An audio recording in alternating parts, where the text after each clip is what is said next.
Welcome to Blog Talk Radio in high fidelity.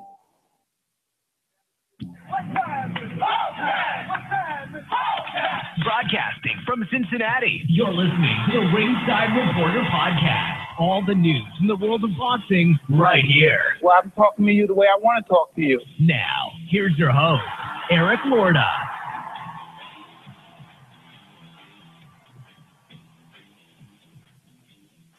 And we are live. Welcome to the Ringside Reporter podcast, where we talk about the latest boxing news.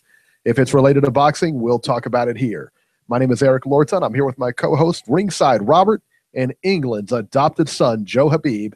And we have a great show for you today. And as always, you can catch us on the web at ringsidereporter.com.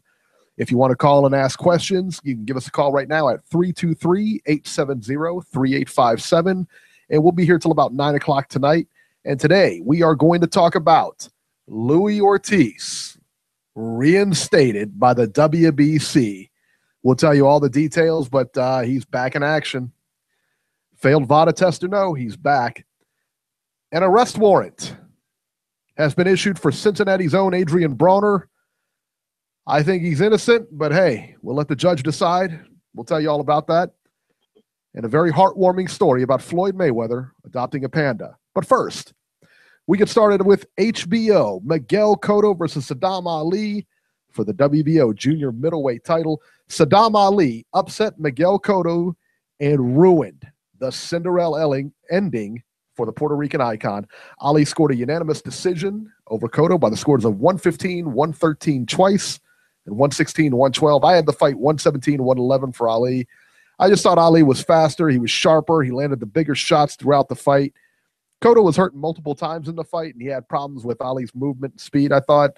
After the fight, Cotto said he tore his bicep around the 7th round, and they showed it after the fight, man. It looked like he did tore it, man, honestly. If you look at it, and it was like, when he didn't have it flexed, he just had it like down to the side. You could see it look like it was flexed, so that's kind of the indication of a tear. It looks like some kind of tear, whether it was fully torn or not, I don't know, but it didn't look good, man. Honestly, though, I mean, even if he was healthy, I don't see the outcome being any different. Just Ali was a better fighter. Miguel was on the slide, so what are you going to do? Also, at the end of the broadcast, Jim Lampley reviewed the fight and cried like a baby. Beeb, Yep. What were your thoughts on Miguel Cotto? Are you sad to see him go?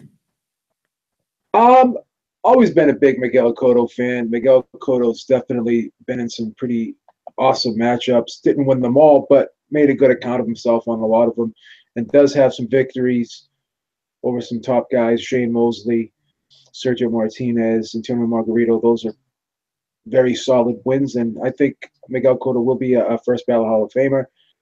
I don't know if you guys agree with that, but I'm sure most people would vote him in. But with that being said, I didn't see this coming. Sadam Ali, the big thing yesterday was obviously the hand speed and the foot speed. Clear advantages in both areas, and definitely those two things played a part in this fight. This was the Sadam Ali that we were all expecting to see against Jesse Vargas last year when he was upset, and he was favored to beat Jesse Vargas. He was like a 3.5-1 favorite. In this fight going in, he was a substantial underdog. He was a plus 825, and I couldn't find anyone that was picking Sadam Ali in this fight. I don't think anyone on the panel was predicting for Sadam Ali to win this fight. So this was definitely a shocker. This was a huge upset. So if anyone comes back and says, oh, well, he beat an old Cotto, blah, blah, blah, you weren't saying that going in. So that's the thing. I mean, when people want to discredit fighters after the fact, no, it doesn't count. The talk before this fight was Ali was going to get stopped. He was going to get walked over, and this was basically a showcase fight for Cotto to go out on a good note, and obviously Sadam Ali did not get the script. As you said, he used a lot of movement, but the big thing with Ali, too, was he was showing a lot of variety, a lot of different looks. His attack was varied.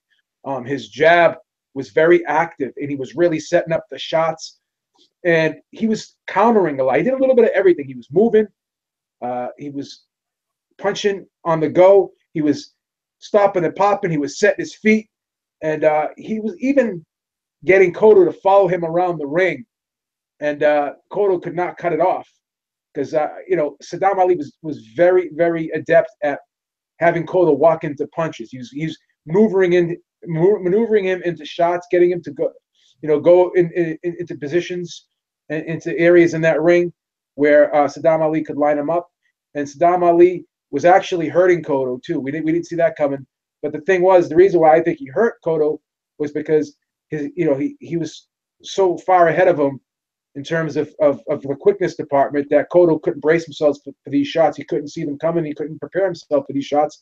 And a lot of these sharp, quick punches had that element of surprise to them, and Cotto just really couldn't prepare properly for these blows. With that being said, where does Sadam Ali go from here? Could he beat a Jarrett Hurd? Could he beat a Jermell Charlo? Because those two names popped up. Could he beat a Liam Smith, who you said I think is going to be his mandatory? That's correct. These are all interesting matchups. I think Jermell Charlo I think would be a solid favorite against him, but the other guys I think would be really interesting fights. I think both of those fights would be up for grabs.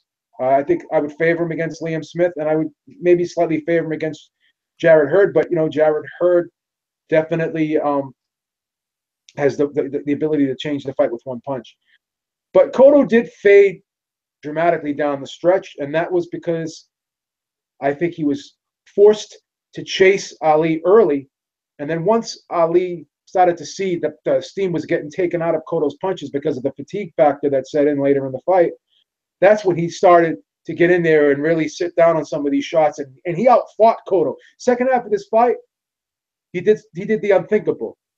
He outfought Cotto. He fought the fight on Cotto's terms, but at that, by then Cotto just didn't have the gas in the tank to be able to sit down and really slug it out with Ali. And even then, Ali would stay in the pocket a little bit longer and really go to war with Cotto, but he still was defensively responsible. He didn't stay in there too long. He was still giving Cotto movement, still showing angles, and after throwing the combinations, he would step off to the side and then slide back just a half step, and then he would reset. So this was a masterful performance from Ali. I had it 116 to 112. You could have, if I give Ali that first round, which could have gone either way, I would have had an identical scorecard to you. But I thought it was clear that Cotto won 5, 6, and 7, and I thought it was clear that Ali won 8 through 12. So this was definitely no more than a 115, 113 fight at the very least for Ali. And again, could have been 117, 111, but no matter how you slice it up, it would have been hard to announce Cotto as the winner at the end of this fight.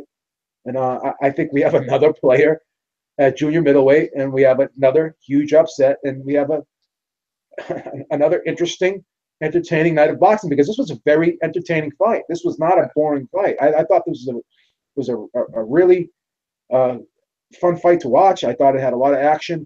I thought that Ali was throwing a lot of punches. He was there to get Cotto's respect, and Cotto was there to try to blow him out. And that's another thing I want to get to about Cotto's tactics there. Cotto seemed to have the approach where it seemed as though he felt he could walk through Ali, and he wasn't real sophisticated with his offense. Whereas before, we've seen him set up shots better, be a little bit more active with the jab. But we know that from the outside, Ali definitely would have the advantages because of the height and the reach and the speed.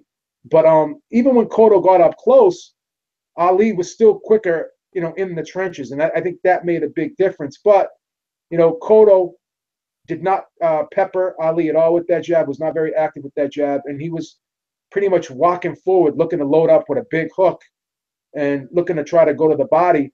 But Ali was picking up on the predictable offense from Cotto, and I think Cotto didn't switch things up, whereas Ali continued to switch things up throughout the whole course of the fight. So that's what the big difference was. But yeah, it was a really good fight, and I was shocked. And I don't think anyone can say Ali beat Cotto because Cotto was old, because this was still a competitive fight, and you don't know what type of fighter the fighter is going to be. Like the old saying, a fighter can get old overnight.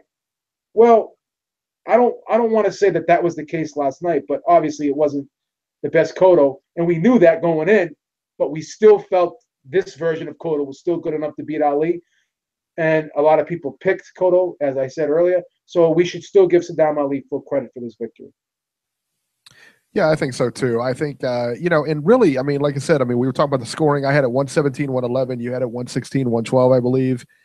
And really, you could make the argument that he won the first and 12th rounds. 5, 6, and 7 I gave him. And you could throw in, and you gave him the first round as well. I could throw in the 12th round as well and make it 115, but not much more than that. Robert, what did you think of this fight?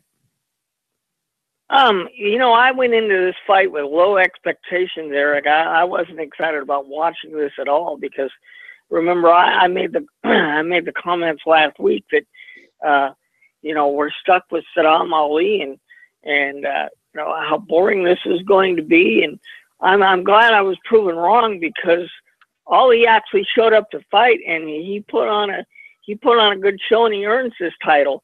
And I'm happy for him because the last time we seen him against Jesse Vargas, we all thought Ali was going to beat Vargas, and Vargas came out of nowhere and beat him. So maybe this is the Ali that we were supposed to see, and maybe this is a better division for him, 154 instead of 147, because he looked a lot better than I thought he was going to. I had it closer than you and Beeb. I had it 115, 113 for Ali, but I thought Ali definitely won the fight. Cotto is definitely a first ballot Hall of Famer, but this is all about Sadam Ali. He went in and did what nobody thought he was going to do, and congratulations to him. And I hope he gets rewarded with some good fights now. Although with the political landscape the way it looks, I hope they're willing to work together. That's all I can say. Yeah, I would hope so. But, Liam Smith, I think they can make that fight. He's the mandatory. He's next. That's a fight they could definitely make. And, as far as matchmaking goes, after that fight, it's either, you got the other champions, you got Charlo and Hurd. I would campaign hard for Jarrett Hurd because I think Ali can beat Jarrett Hurd. I don't think he beats Charlo, but I think he beats Hurd. I think he beats him pretty easy. Don't you guys think Charlo is the best 154 pounder currently? Yes. Yeah, probably. Yeah. I know Laura is there, but I don't know if Charlo will be able to fight Laura, Yeah, let me see here. Let me see who do we got at our 154. Well, you could argue it's either him or Lara, but I would still favor Charlo right now. I don't know, man. I think I might lean toward Lara. I think Arislandi Lara is the top guy there. I think until because your punch is only as good as the guy you can hit, and good at hitting that guy. Right. Yeah, I still think Arislandi Lara. He's not the most crowd pleasing fighter, but it is what it is, Yeah. So it'll be interesting to see what happens in this division now. Ali has made it more interesting. I'll put it that way. Oh, for sure. For sure. And so everybody thinks he's a first ballot Hall of Famer? Yeah. I think he is. I believe so. Yeah, I think he is too. I think that, the thing is, I don't think he's a first ballot Hall of Famer. I'm not a big Cotto fan, as I voiced last week, but everybody loves him. You know what I mean? Everybody loves him. So there's no way they're not going to put him in there on the first try. So there it is. No, and yes, he did negotiate some of his fights like Mayweather did, but he never came across as somebody that people didn't like working with. Yes, he changed promoters a lot. Yes, he changed trainers a lot, but he obviously must have treated people very well because you don't hear a lot of the negative things about Cotto that you hear a lot about Mayweather. Wow, Wood just said that Sadam Ali is easy work for Jarrett Hurd. Wow, I don't think so. I think Ali rips that guy. I feel another pipe bet coming on there. I don't know, man. I have not been impressed with Hurd at all, son.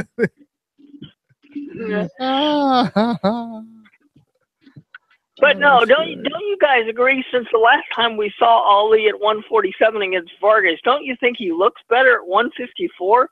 Yeah, he did. He looked good, but I mean, he's only had one fight. Well, no, I don't know. Has he had? Is this his first fight at one? It can't be his first fight at 154. I think so. I think it was. Yeah, I think so. Let me check. I believe so. What's it doing now? Why does it keep asking me to log in here? I hate BoxRec.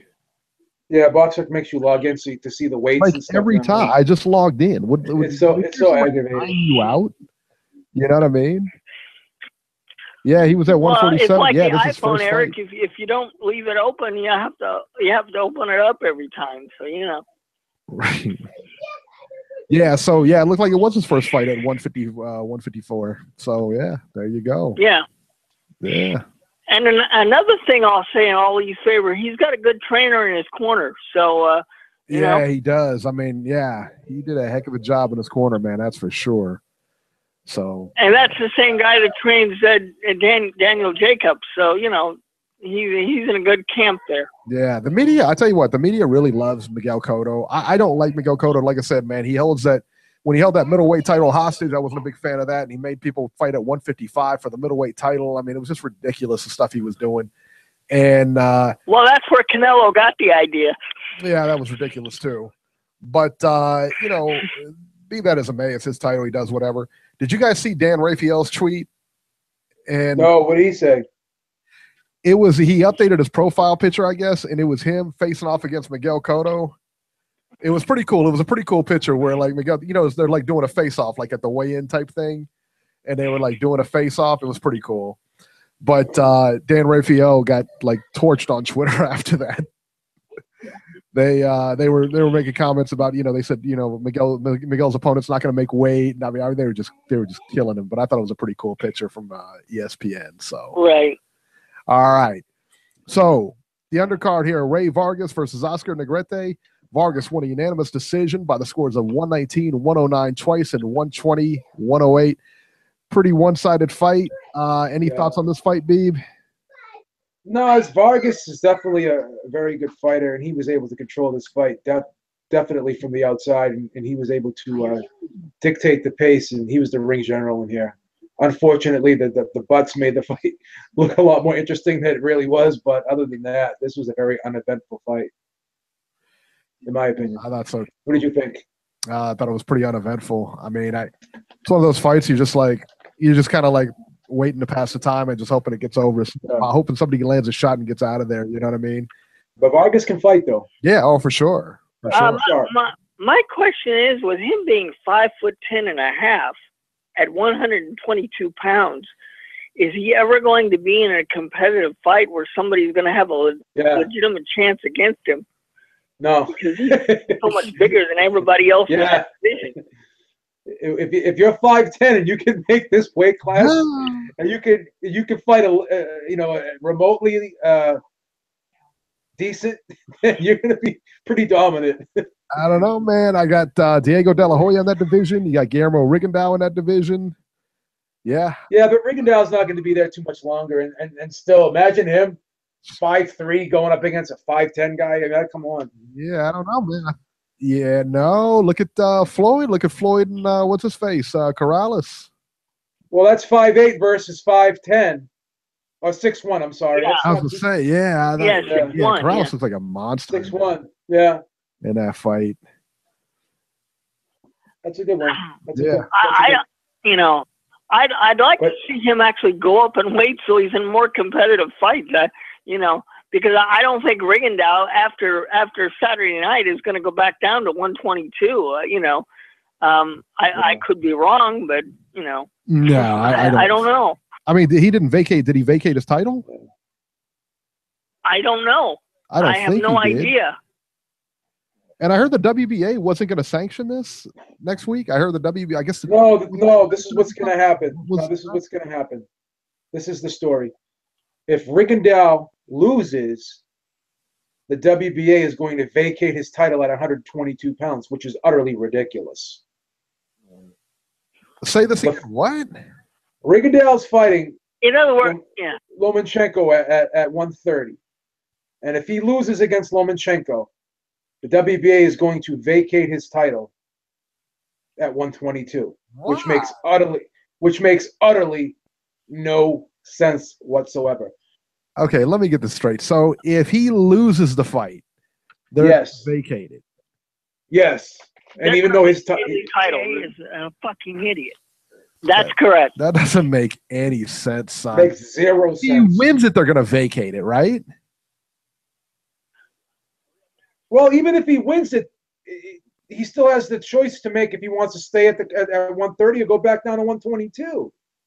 You know what I'm saying? So, and here's the biggest hypocrisy of all time. Mayweather held the 154-pound titles and the 147-pound titles simultaneously for like almost 2 years.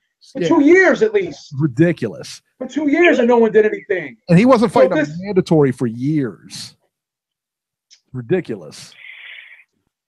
So it's Guillermo Rigondeaux is not Floyd Mayweather, so he doesn't have the stroke to Well, that's not too fair, is it though? No, not at all. It's about money, man. You know, I mean, Rigondeaux's not going to make you a lot of money. You know, so I don't know. Oh my God, Jason in the chat. Yeah, did you see the guy? Did you Jason's see in the chat thinking that Cotto won that? Come on, Jason, stop it. Trolling, son. Stop it, Jason. Oh, that's Al Heyman. That's Al Heyman at his finest. There you go. See? Jason and Jim Lampley were crying after that fight. All right, across the pond, action across the pond. We're not going to go into these. I'll just tell you who won. Anthony Yiggett defeated Joe Hughes via unanimous decision, 118-110, 118-112, and 119-109. Luke Watkins defeated Mike Stafford, not the trainer, in the 8th. Yeah, can you imagine? And that's it. So let's go to the upcoming fights here. And we got some really good fights here. Now, the 7th, Robert, is that a Thursday? That would be a Thursday. That's correct. All right. Let's see here. All right. So Friday, December 8th, Austin, Texas, and on BN Sports, Robbie's favorite network. Aston Pulsite versus Jose Alfredo Rodriguez, 10 rounds, junior bantamweights, and that'll be on BN Sports. On Fox Sports 1 from Hialeah, Florida, Jean Pascal versus Ahmed Elbiali, 10 rounds, light heavyweights. That should be a pretty good fight. Chad Dawson versus Edwin Rodriguez, 10 rounds. Wow. Yeah, that's interesting, huh? Yeah. Chad Dawson is still hanging around, isn't he? Yeah, man. Oh my God. Austin DeLay versus Raynell Williams, 8 rounds, lightweights. So those are some. That's a good card. That's a very good card. All right. The big one on December 9th on ESPN. I almost said HBO. It's on ESPN. Vasyl Lomachenko versus Guillermo Rigondeaux, 12 rounds for Lomachenko's WBO junior lightweight title. Christopher Diaz versus Casey Ramos on that undercard. Shakur Stevenson versus Oscar Mendoza on the undercard. Michael Conlon versus Luis Fernando Molina also on there. Bryant Jennings on there versus Donnie Hainsworth. My guess is you will see none of these on that probably on that card. You might see Shakur Stevenson versus Oscar Mendoza, maybe Michael Conlon. That's what I would do. I don't know who. Let's see here. That would be my guess is Stevenson and Conlon. If they don't make the broadcast, if they don't make the ESPN broadcast, Bob Arum's an idiot. And remember, you're gonna have to hear Teddy for at least 2 hours. I don't mind Teddy. Beeb hates Teddy. I don't like Teddy. Teddy's my boy. I like Eric likes Teddy. The fireman. How can you not like that? We're firemen. Firemen. We go where the heat is. We know when it's hot. We're in the right place. We do our job and we get out. We're firemen. How does that not get you inspired? How does Teddy Atlas? Well, how does it not get me inspired? Because with you. You're in a boxing match. You're not climbing through a building full of flames. That's you better check your pulse. If he doesn't get you fired up. There you go. Oh my God. Beeb's over there falling asleep while Teddy Atlas is giving motivational speeches. Oh, I can't stand Teddy Atlas. Mad with you. Yeah.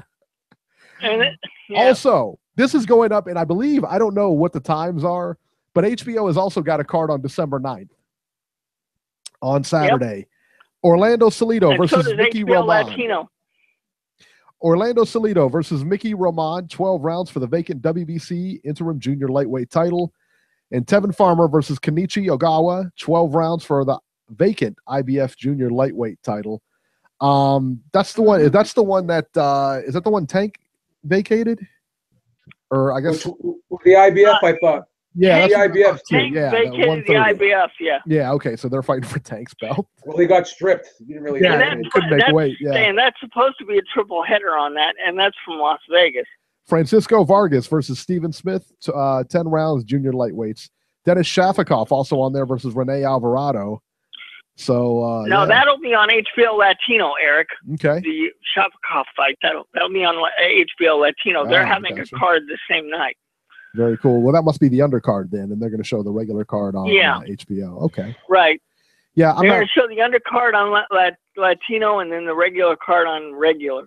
Yeah, I don't know about you. I'm not real interested in the Salido Roman fight. I don't know. Not at all. No. Not at all. I'm not excited about that card at all. No. Just No. yeah. It's interesting to see what card does better and you know who watches what more. Well, I think the ESPN ESPN card will do better because more people have access to ESPN. I know. Remember, Maybe. HBO is a paid service. Maybe depends on how that fight goes. You know, I know Jason's not going to like to hear this one, but shout out to Bob Arum for getting that ESPN deal. That was a good move. Al Heyman got the ESPN deal. That's too. right. What about Al Heyman? Just give him props. He didn't hold on to it too long. Difference is he had to pay. Difference is he had to pay ESPN. The difference is Bob Arum got paid for it. So that's right. I don't want it was a good card. Let me tell you what. Matter of fact, if you look at it, guys, both Bob Arum and Oscar De La Hoya are getting paid by ESPN. Al Heyman had to pay them. There's a good card in London this on Saturday too. James DeGale versus Caleb Truax, 12 rounds for DeGale's IBF super middleweight title. Lee Selby versus Eduardo Ramirez, 12 rounds for Selby's IBF featherweight title. Anthony Yard versus Nikola Jaloka. Sound it out. I know. I know. I'm like, it's impossible to pronounce. I know. I'm like, there's a lot of consonants here. Sound it out. Like S, J, K, and C, and you need a speak and spell. You need a speak and spell for that one. Ask Siri. Ask Siri what it is. Ask Siri, and she even looked at me stupid. You know, she was like, "What are you talking about?" Anyway, Nicola. We'll call him Nicola. 12 rounds, light heavyweights. Okay. Daniel Dubois versus Dorian Darch, 10 rounds, heavyweights. And that, let's see here. That's the London card. That's going to be a good card, man. And that's it for the weekend. But I tell you what, man, I want to see Anthony Yard and I want to see Daniel Dubois. Is it Dubois or Dubois? Dubois. Dubois. I thought. Yeah. Some people pronounce it Dubois, and I always think it's Dubois. So I wish that was an AWE card. Yeah, man. Yeah. I wonder. I think that'll probably be on Box Nation, I would assume. Hopefully, Davey Boy can get us the clip. But yeah, Anthony Yard and Daniel Dubois. I mean, those guys are supposed to be the up and comers, man. They got a lot of hype surrounding them. Dubois got 5 fights. He's 5-0. Yard is supposed to be another up and comer.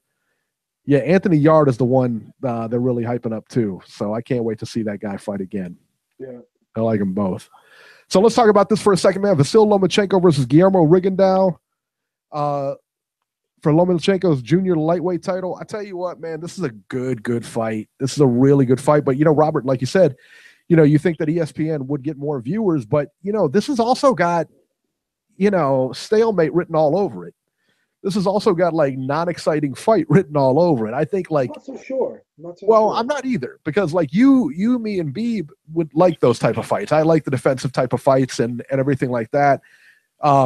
Maybe you won't see a lot of fireworks. My guess is that you won't see a lot of fireworks in this, but it'll be like a chess match. But I'll tell you what, man, I think this is like the fight that I've been waiting for a long time. 2 really good fighters. Guillermo Rigondeaux is such a good defensive fighter. God, he's so good, man. And Lomachenko's the same way. They're both at the top of their game. I think the big difference in this fight is going to be the weight. I think making Rigondeaux come up 2 classes, even though it's, 8 pounds? I think it's 8 pounds or something like 8 pounds. Yeah, it's 8 pounds. So it doesn't seem like a lot. It's a lot when you're that weight. that's a lot of weight, man. They divide those, like I said, from 8 pounds, that's 2 weight classes. So it's a big difference. It really is. It's a big difference right there. I think that Lomachenko edges him. I don't think that it's a wide margin. I think it's a close fight. I think it's a chess match throughout. I think it's one round here, one round there. But I think Lomachenko, I got to give Lomachenko the edge. I'm really rooting for Rigondeaux in this. I like them both, but I like Rigondeaux, and I think that he's never gotten his due. He has never gotten his due, and this will be a big chance for him to get his due. And I'll tell you what, hats off to Lomachenko too, because he didn't have to take this fight. And Lomachenko is fighting the best guys out there. Like it or not, if you look at his resume and just his short career, he's fought a lot of tough guys. You look at his resume and then you compare with Deontay Wilder's and you tell me he's fought the better competition.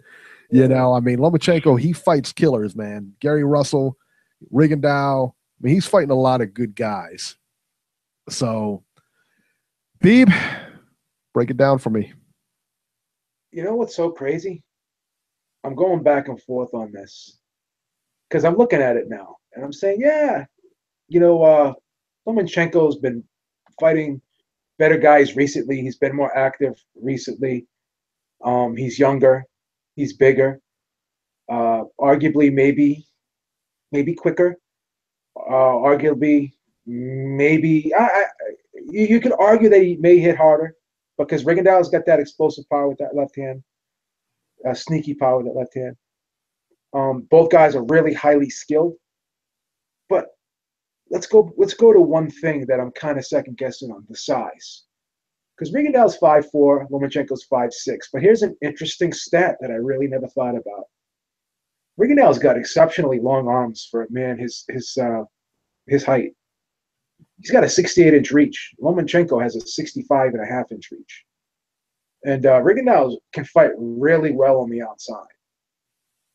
But Lomachenko's got quick feet. But so does Rigondeaux. So, you're saying this could be a razor close fight. And as I said last week, if this fight was maybe 2 or 3 years ago, I would pick Rigondeaux pretty decisively. Like, I'd be confident with that. I'm not saying he would win decisively, but I would pick him very confidently. But I just don't like, he's older now. Okay, we've seen instances where he hasn't looked great, but has that been because of him not being up to speed, him slipping a bit, or maybe him not rising to the occasion and fighting down to the level of his opponent? So both guys can counterpunch a bit, but Lomachenko has shown a tendency to be able to be the aggressor sometimes too. Both guys start slow. Both guys are patient. But I don't know. Rigondeaux has that Cuban school of boxing. I mean, he's been doing it for so long, but so is Lomachenko. But you know what the big deciding factor in this fight is going to be for me? When you're in there and you're watching a chess match, the guy that does just that much more in a round will get the round. And, Rigondeaux just does not throw a lot of punches. And he could be a little bit too patient sometimes. And I think judges get a little bit antsy when they watch Rigondeaux fight because they're saying to themselves, this guy's not throwing punches. How do I give him the round? Whereas Lomachenko will bring some volume to the table. So that's where I think the problem is going to lie for Rigondeaux, because he's got a style that not only fans don't like, but judges may not like it in a fight like this, when he's not throwing punches and the other guy is going to be the one carrying the day, forcing the fight a little bit. I'm not saying he's going to do that from the jump street, but he will be more active than Rigondeaux. He has shown historically to throw much more punches than Rigondeaux in a fight. And because of the activity that he's going to bring, even though he may not be doing tons more, he's going to edge a lot of these rounds that are like nip and tuck, that are like, who do I give it to? Well, it's going to be hard to give it to a guy backing up and a guy who's waiting, as opposed to a guy who's at least moving forward, throwing punches. So that's where I think the problem is going to lie for Rigondeaux, because before I would say that he's just so slick, so crafty. He could suck Lomachenko into traps, but I'm not so sure about that right now. I'm gonna pick Lomachenko to win a decision in this fight. All right, Robert. Well, just like the judges last night, I'm going to make it unanimous. I like Vasily Lomachenko in a very close decision. I think it's going to be a chess match. I think it's going to be a defensive fight. I think you're going to see a lot of strategy in play on both sides. These guys have been looking forward to fighting each other for a couple of years. And I think because of that alone, it's going to become more entertaining. Is it going to draw a lot of casual fans? No, this is a hardcore special. And I hope the folks at ESPN understand that that's exactly what they're giving us here.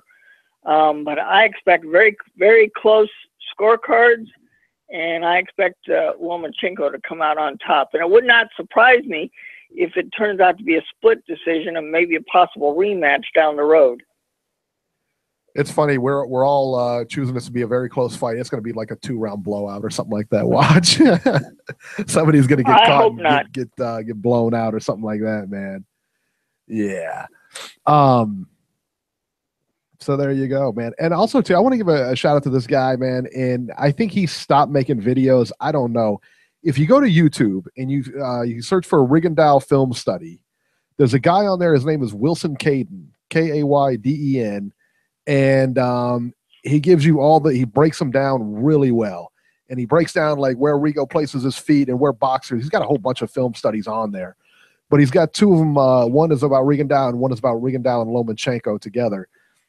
And he breaks them down like where their hands are, when they step, when they throw, and that kind of thing. And they're really good videos. And I just encourage anybody to go check them out, man. If you want to know like how these guys kind of do what they do and that kind of thing, and just go check them out. They're very good videos, and especially for this kind of fight right here, they'd be worth a watch. So there it is. All right, and that is the action next weekend. Our rankings are out, courtesy of Robert Palmer. He's got brand new rankings out here. I had him do a pound for pound, a new pound for pound ranking. We have number one is, I'll give you the top 5 here. He's got number 1, Vasily Lomachenko. Number 2, Gennady Golovkin. Number 3, Terrence Crawford. Number 4, Guillermo Rigondeaux. Number 5, Sergey Kovalev. Keith Thurman dropped out of the top 5 because inactivity. I want to say because he was not fighting anybody. He refused to fight Errol Spence and everybody else. So there you go. And then as far as our rankings go, let's see here. He moved a couple people around. The one thing I noticed that I was like, wait a minute here. And I should have noticed it a while ago. Super featherweight, 130. The championship is vacant. But he's got Vasily Lomachenko ranked number 1, Berchelt number 2, Vargas. What do you guys think? Should Vasily Lomachenko be the champion of 130? Yes. I don't have a problem with it.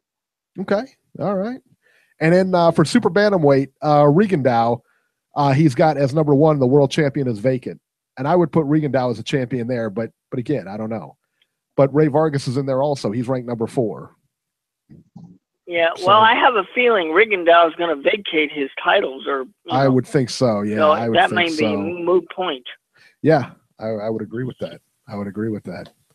So there you go, and those are our updates here, man. So Robert Palmer working hard for us, man. I love those rankings. He comes out with them every week. Solid stuff, man. Solid stuff. I hope. Go ahead. I hope Jason calls in tonight because I have to. He's on the line. Good, because I'm reading him in the chat, and this is the advantage of being an old fart like myself, because I know history, and I'm going to school him a little bit on something that he probably has no idea. But I'm going to school him on something because he's saying some things in that chat that are factually incorrect. Some things. I think 90% of the stuff that comes out of his mouth is factually incorrect. I'm not here to argue with people. Well, I'm here to educate people when need be. How's that? Beeb. All right, let's go to the phones here. I think this is Wood. 937 937, you're live. Hey, Wood, what's up? Hey, what's up, fellas? What's up, man? What's up? What? Man, I can't believe you guys are being a little more harder on Ali. I wasn't that impressed, man, to see a guy where Cotto was Be legend. impaired like the last 4. Impaired? Huh? How is he impaired? Yeah, man, the guy slowed up the last several rounds, man, and you didn't. I thought he was getting ready to take Ali out. You didn't see the way that Rozier was pleading with the guy to do something. Yeah, he was. And I don't even cuss. Hey, Rozier was riding him like a hard racehorse, man. Right. And I don't even cuss, man, but fuck Jason. You know, I don't like that guy. You're in a large majority Well, there, buddy. as I said, Wood, I do this show for boxing. I don't do this show to argue. Nah. I didn't really have a lot tonight, guys. I was glad to get in and hear Beeb's breakdown of the fight. Pretty decent. I thought it was pretty decent until Cotto's injury happened, and then I just thought it became one-sided. But I just think, and looking ahead for Sadam at 154, it's a couple of killers out there in Charlo, as you guys mentioned. I think Hurd runs through him. Lara, I mean, you just can't be that type of wait and see guy if you're going to be a champion. So I just feel like he could have some problems holding on to that belt. So you favor Hurd in that fight? You favor Hurd over Ali? You said it was easy work. Easy work. Oh, Wood. Ali needed to see. He needed to see Cotto like down and out or something before he jumped on the guy. I mean, I didn't really care for the wait and see approach to it. Mm-hmm. Good win for him though. Great win for him. Yeah, I just think if he's going to be that, if he needs to have that much confirmation that he can like impose his will on his opponent, I just see him having some problems with the other guys at 154. Well, if you look at the fight though, early on, you could argue that he won the first 4 rounds, or at least rounds 2, 3, and 4. Cotto only had that little run, 5, 6, and 7. You know, and then Ali took control from the 8th to the 12th. So early in the fight, I still thought Ali was pretty successful in his attack, because he did win a good string of those early rounds. So I don't think it was like a wait and see. I think it was just really him knowing that Cotto can punch a little bit, and he wanted to box and not make that same mistake he made against Vargas. You know, right. Great point. You know what? I'm gonna say something we rarely say in debating boxing. Rarely ever said. This might be a news flash, but B, I completely agree with you. You're right. He was doing pretty well early on. I guess I just saw Cotto had started a little slow, and Ali got off to a little quicker start. Like I said, I take nothing away from him in that victory. It's a great win. We'll see what he does moving forward. I just think when you look at Charlo and when you look at Hurd, you're looking at guys that naturally want to hurt the other guy. And I thought Ali, he had a chance to really get rid of him. And then let's hit on it, fellas. I'm drinking a little eggnog tonight, so maybe I'm a little energetic. But let's look at it, though. Yeah, I don't know. I just don't know what Ali does against the other big dudes at 154. Wood, I think what you have trouble with is 3 times in the fight, Ali had Cotto hurt. And each time Ali didn't realize he had Cotto hurt. I think that's one of your biggest problems, correct?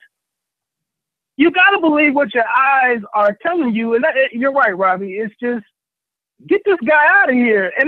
But that's what I was getting ready to go to. How big of a mistake was this for for Spence, and you were talking about that online, Beeb, about Spence and who else was that passed on the fight to take Cotto out? Garcia passed on the fight Mikey too. Garcia's another one that passed. Yeah. Well, they wanted like contracts, right? They wanted like 2 or 3 fight contracts for, I mean, nobody's going to take that. Exactly. You know what? What if Spence says, okay, I won't give you 3, but I'll give you 2? That's not too bad. I don't know. For what, 600,000? I mean, because that's what he got paid last night.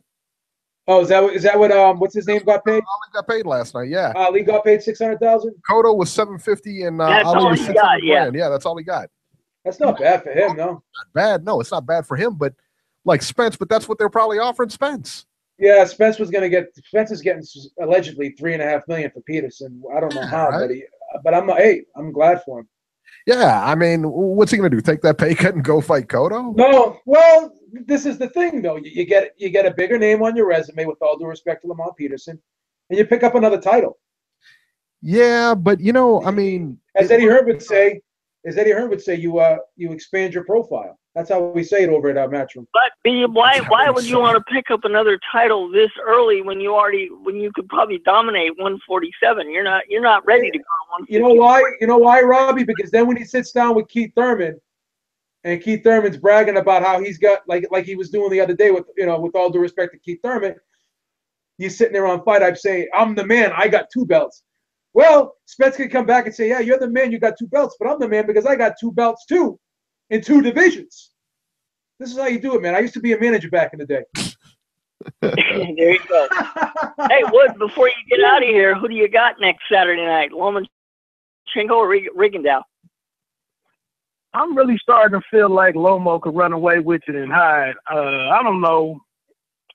It's a tough one to call, but I was going down the same road as Beeb. I'm growing a little concerned with Rigo's age, and I just think Loma is very motivated, and I like his movement. I like his quickness. So I think Loma is going to be pretty impressive. But I wouldn't be mad if I've been watching Rigondeaux online for the last month and a half, and he's very emphatic that he's going to shock the world. And I salute the guy for coming up 2 weight classes, because like Eric mentioned, 8 pounds in those lower weights is very significant. So I tip my hat to the guy. Before I do get off, I don't want to take up too much time. I do just want to say that Eric. Yes. I spent a lot of time kind of liking some of the smaller bouts, and I just felt like next Friday night could have been something exciting between Austin DeGale and the kid from Cleveland, Raynell Williams. I think was going to be on that MB card in the opener probably, and DeGale is no longer fighting Williams, so I just felt like that could have been a pretty great matchup of prospects. Yeah, let's see here. Who is? Let me see. And that's on the what? And right now, incidentally. Yeah, Austin DeGale is not fighting right now. That's on the Williams. Pasquale. Yeah. Yeah. No. Who's fighting right now? Williams now. No. What do you call it? The dreaded TBA. I guess trying to get somebody. Yeah. DeGale has some kind of family issue or something. That sucks. I like Raynell Williams. Yeah, I'm kind of with you. I think that would have been a good fight. Right, and incidentally, like I said, he was on that 2008 Olympic team with Sadam Ali and Wilder and a couple other guys. So just kind of interesting. Yeah, for sure. All right, and Wood, where can we find you? Hey, just check out the Pay Me No Mind channel, YouTube channel. I got a video on there right now speaking with, I know women's boxing isn't taking over Ringside Report, the Ringside Reporter show for everybody. But I think January 12th is going to be a pretty interesting fight for the women's division. And I got an interview up there from a couple of weeks ago with Claressa Shields. And then this week I spoke with her opponent, Tori Nelson. And it's some pretty interesting stuff to dig into, man. Well, I resent that, Wood, because we are big fans of Cecilia Breakhouse, especially her press conferences. So, you know, I do take issue with that. All right, man. Wood, we're going to get running, man. We'll talk to you soon, buddy. Hey, have a great show, fellas. You too, man. See ya. Thank you. Wood. He's a great guy. Yeah, he sure is. He's awesome. Well, speaking of not so great guys, it's about that time in the show. I gotta ask him a question right off the jump because there's something he doesn't know. But go ahead, bring him in, and please. And Jason, before you stop barking, let me get my question off. Let me get my question off before you stop barking. That's real classy, Eric. That's real classy. Real classy. Whoa, Jason. I haven't even started yet. Don't need to cry. I haven't even started yet. Jason. We gotta give you a proper intro here. All right, Jason. It's real Beeb has something real to say. Classy, Eric. Real classy. Nice way to introduce the caller. Real classy. I got so many tweets. I got so many emails real over classy, the past real classy. week. Top class. Hey, Please don't let this guy on. Let me talk. You made a statement in the chat that PBC opened the door for ESPN. Excuse me, for Top Rank to be on ESPN. And I have to just correct you on that. You know why? Can I ask you a question? When were you born? What year? 86. Okay, back in 1980, do you realize that Top Rank had a show on ESPN called Top Rank Boxing, and they actually had a Top Rank belt. And if you remember that whole controversy with Luis Resto and Billy Collins, Luis Resto had the Top Rank belt. That was a Top Rank promoted card on ESPN, televised live.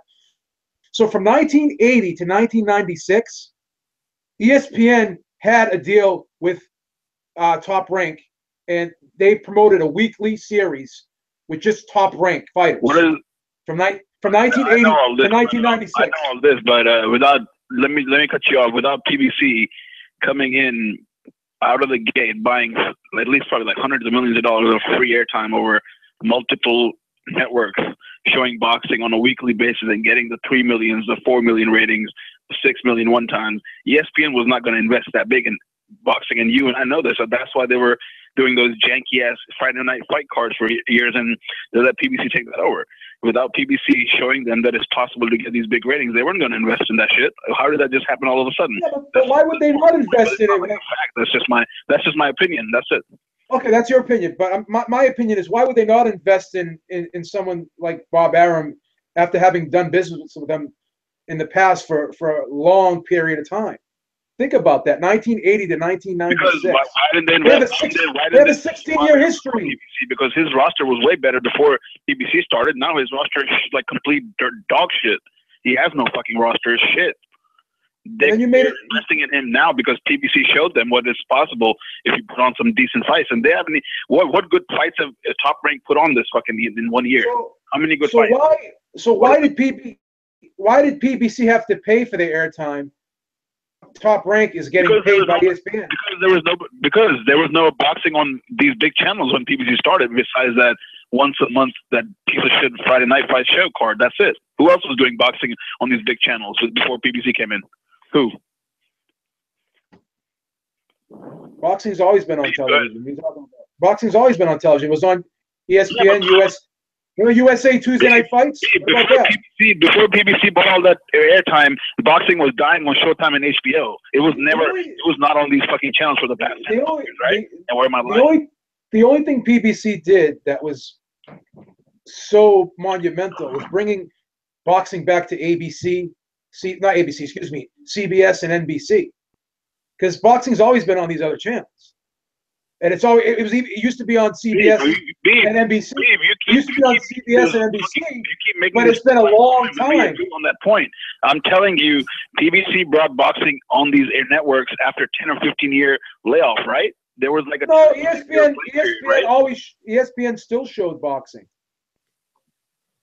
They still showed boxing. They showed it on ESPN too. Come on, Beeb, in 2015 when PBC bought all that airtime for the past 10 years, from whatever. There was no boxing on these big channels, no big fights. Where were they? What are you talking about?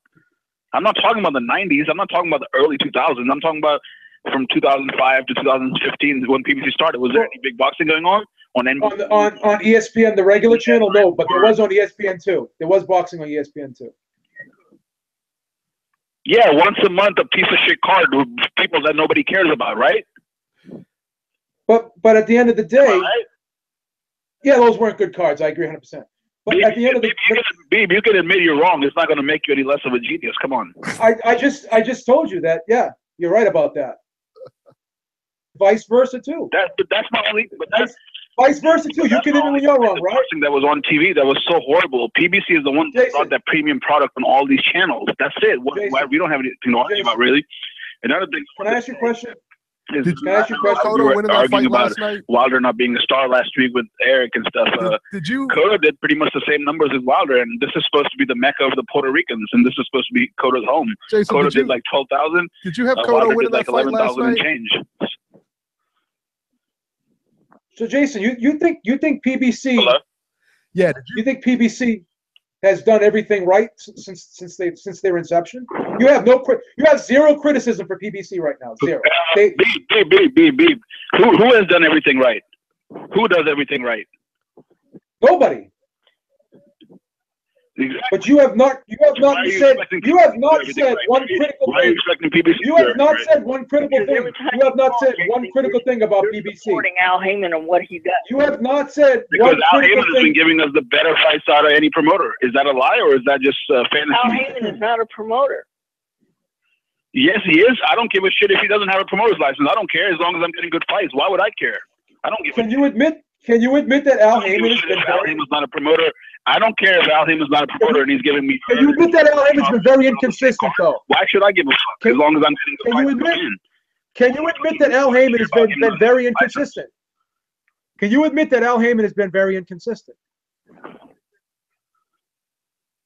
What? Al Heyman has given us better fights since 2015, since PBC started, than any promoter on this fucking planet. Right, but can you argue that with me? Right, but what he's saying is like when he first started out, we got like Danny Garcia. Danny Garcia was on there, and I can't remember who he fought, but they had some good fights on there. They had some really good fights.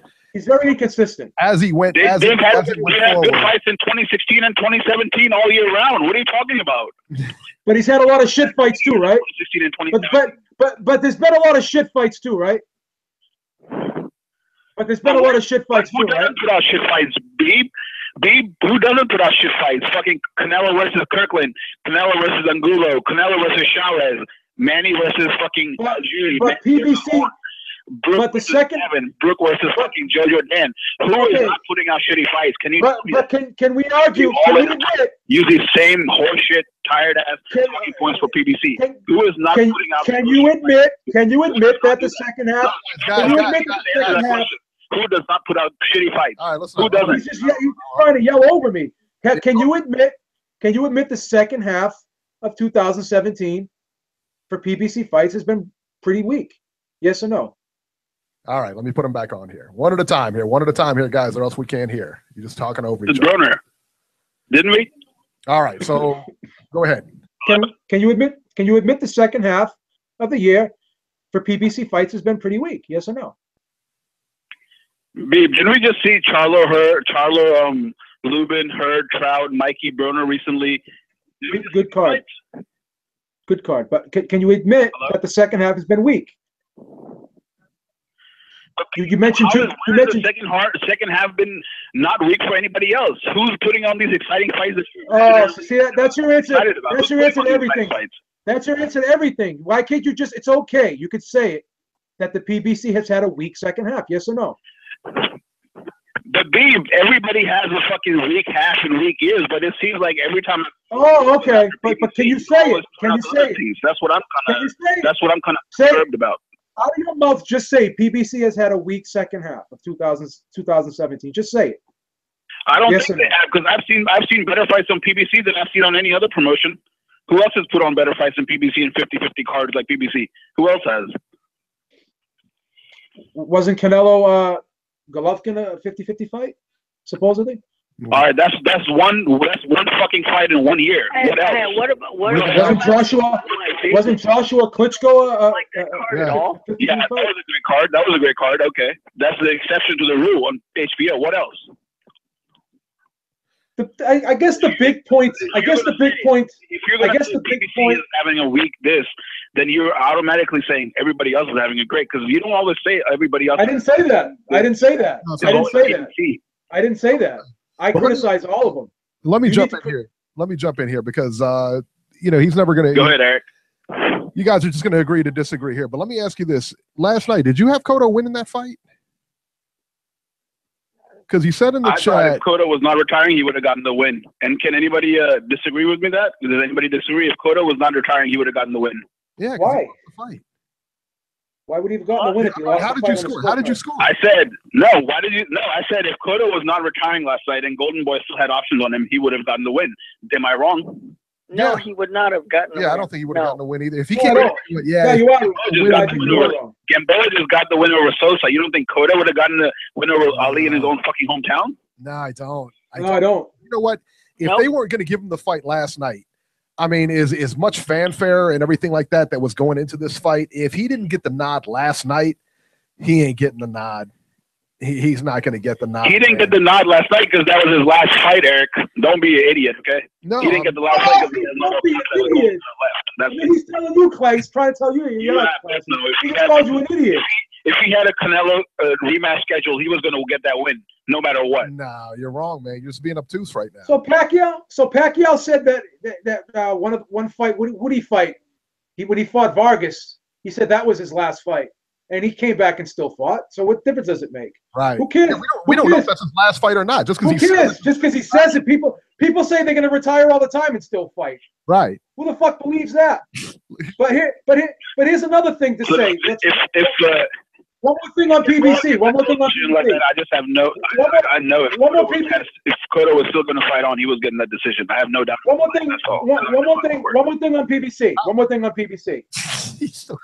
PBC. Go ahead. You're sitting there saying that everyone puts on shit fights, but let me ask you this: name one entity right now that has a better roster of fighters than PBC. PBC has so many divisions on lock. They own the whole junior middleweight division. They own 147. They own 168. They have all of the fighters. There's no reason why they shouldn't put on great fights. There's no reason why they shouldn't put on good fights. There's no reason. They have all the fighters. You need a better mic. Your mic is horrible. For real. You need a better mic for sure. Oh, okay. So now this is the audio visual class from Jason. Thank you. I can't hear you, dude. Like you keep going in and out. Because you keep talking. You keep screaming.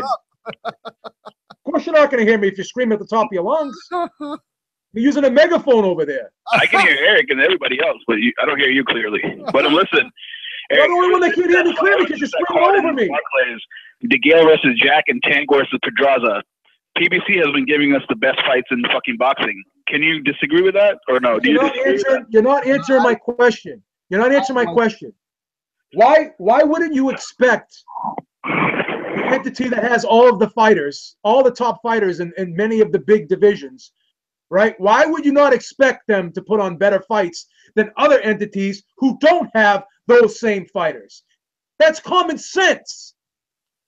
You expect Apple and Samsung to put out a better product than LG. You know why? Because they have more resources to do so. They have more capital. So Heyman has more capital. Heyman has more capital. Why would you not expect better product from Heyman? He has more capital. He has more capital. Calm down. Guys, calm down. Let me answer, Beeb. Can I answer? Yes, answer. Go. Hello? Yes. All right, Beeb. I don't expect PBC to put out the best fights when you have cowards like Sean Porter sitting on stage saying, I'm not ready for Spence. I don't expect PBC to put out the best fights when you have Thurman ducking Spence for 2 fucking years. Why would I expect them to put out best fights when you have superstars on the welterweight division acting like cowards in front of cameras and shit? Why would I? And then you guys come out here and defend Sean Porter saying, no, Sean Porter is a warrior. He'll fight anybody, even though he's admitting in broad daylight he's not going to fight Thurman. I'm not defending Sean Porter if he's not going to fight Spence. No way. No, I'm not done yet. I'm not done yet, B. So what is Heyman supposed to do if Thurman and Porter are being little bitches and don't want to fight Spence? He's just supposed to come out and say these guys are idiots and I'm not going to promote them anymore, or what? Yeah. He What needs is he supposed to do? if he puts the pressure on these guys. Listen to me now. If he puts the pressure on these guys and says, you know what, if you don't fight this guy, then we're not going to give you another big fight, and your next fight is going to be for peanuts. Then, yeah, he has the power to do that. Absolutely. That's not what other promoters are doing. That's not what other promoters are doing when fucking Rob Arum's doing that. Rob Arum's doing that. Big fights. They're not getting peanuts. They're still getting good money. Nobody's telling them to stop fighting and shit. Why should them do it? Why do you think? Thurman and Porter have had way harder fights than most other stars on other promotions. Thurman and Porter have a better resume than Terrence Crawford. Let me ask you a question. They've had a harder schedule than fucking Terrence Crawford. Hang on, let Beeb ask a question. Let me ask you a question. So the rumor is that Spence is getting 3.5 for Peterson. I don't know if it's true or not, but let's just say, for all intents and purposes, he's getting $2 million to fight Peterson, right? Or 2.5 to fight Peterson. Do you think any other promoter? Hold on. Beeb, 1 second. 1 second. That 3.5 was a horseshit number because Dan Rafael is such a kiss-ass of Golden Girl. When Errol Spence didn't sign with them, they had to come up with some excuse that why wouldn't Errol Spence sign with this amazing Golden Boy company? So they made this fake number. He's been offered $3.5 million. All right, so what's the real number, Jason? We don't know that. Conversation is always hanging out with Sam Watson. You can't say a number's fake unless you have the real one. Bullshit. You can't say a number's fake unless you have the real one. It's going to get $3.5 million when Thurman and Danny, when they fought each other, got 2. How is that even possible? How do you know? So what? That's a number. So Who told you this? Who told you this? I saw a video on Barbershop Conversations because it was the number one source. Oh, so Barbershop Conversations is a great source. Then, with all due respect to Fred. He's a great source when it comes to PBC. He's a great source when it comes to PBC. Why? Because he's pro BBC, maybe? Because he's pro PBC? So this is confirmation bias, Jason, on your part then. So let me finish my point. Do you think any other promoter would pay Errol Spence $3.5 million or $2.5 million to make his first defense against Lamont Peterson? You think any other promoter would do that? So Heyman's overpaying these guys. Besides the fucking retard on the internet. So where do you get your sources from? The retard internet too. So your internet is a road scholar. The internet you use is a road scholar, but my internet's retarded. That number is not real. So the internet you use is like a Rhodes Scholar internet, and the one I use is retarded. What is that? It makes no sense. Beeb, you should just ask yourself if that number makes any fucking sense. When the biggest fight on PBC, nothing. There's a lot of things that Heyman has done that has not made a lot of sense when it comes to overpaying fighters. And again, there's really no such thing as overpaying fighters because the deal you take is the deal. The deal you make is the deal you take. That's the fighter can negotiate what he's worth. That's fine. But if you keep paying guys big money, let's assume he's getting paid 2.5 or 3. Okay. If there's no incentive, this is going to be a better fight. Can you mute him so I can talk? Can you mute him for 1 second so I can talk? Jacobs versus mute him so I can Cuba Arias. That fight's going to be way better. Can you mute him for 2 seconds so I can talk? Yeah. If you don't give a fighter incentive to fight the best, and you're paying him not to fight the best, then he's not going to fight the best if you're paying him big dollars to fight guys who are not the best in his division. That is the point. I agree. Go ahead. All right, so we're going to move on from the PBC conversation here. Jason, let me bring you back on here.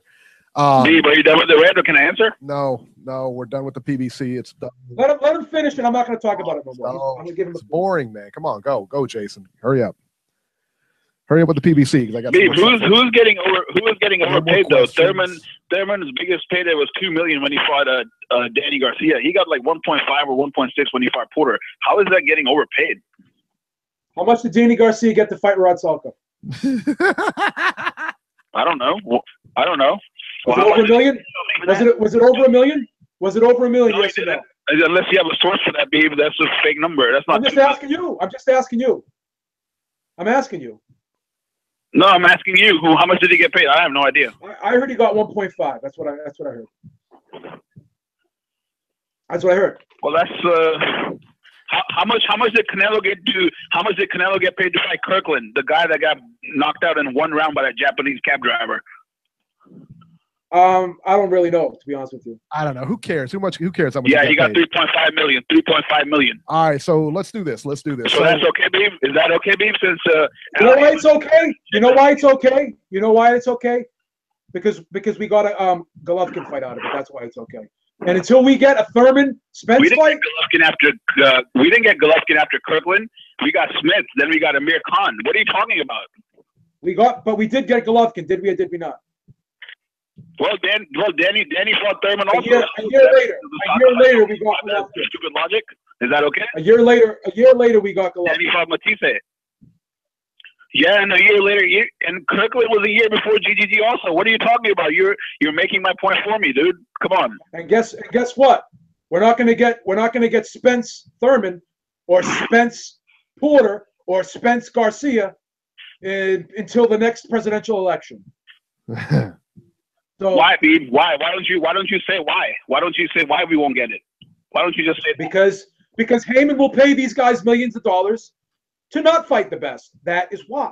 All right, guys. Canelo's getting millions of dollars. Canelo's getting millions of dollars. All right, guys, listen up. I put him on mute again. We're going to move forward here. I'm going to ask Jason one more question, and then we're going to move forward. We're getting a lot of callers here, so we got to get out of here around 9. So we still got news to do. All right, so as I bring him back on, Jason, what are your thoughts on the Rigondeaux-Lomachenko fight? Who wins?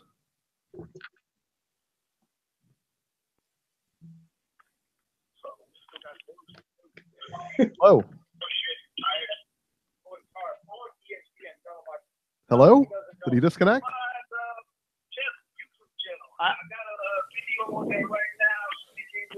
I think he did, Eric. I think he did. All right. Well, hello? Yeah. Hey, I'm here, guys. Okay. There he goes. I'm here, guys. Who do you like, Lomachenko or you guys Rigondeaux? moved off from me, but No.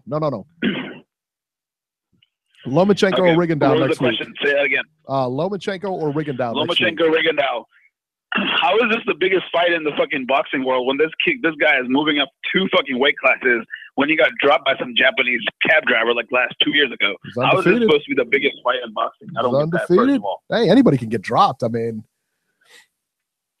anybody can hit on pillow punching Japanese dude like Kirkland. You have to have a glass chin to get dropped by a Japanese bum. I know you could. I know you could probably. I'm sure you could have probably beat that guy, but you know, your boxing skills aside, who do you like in this fight?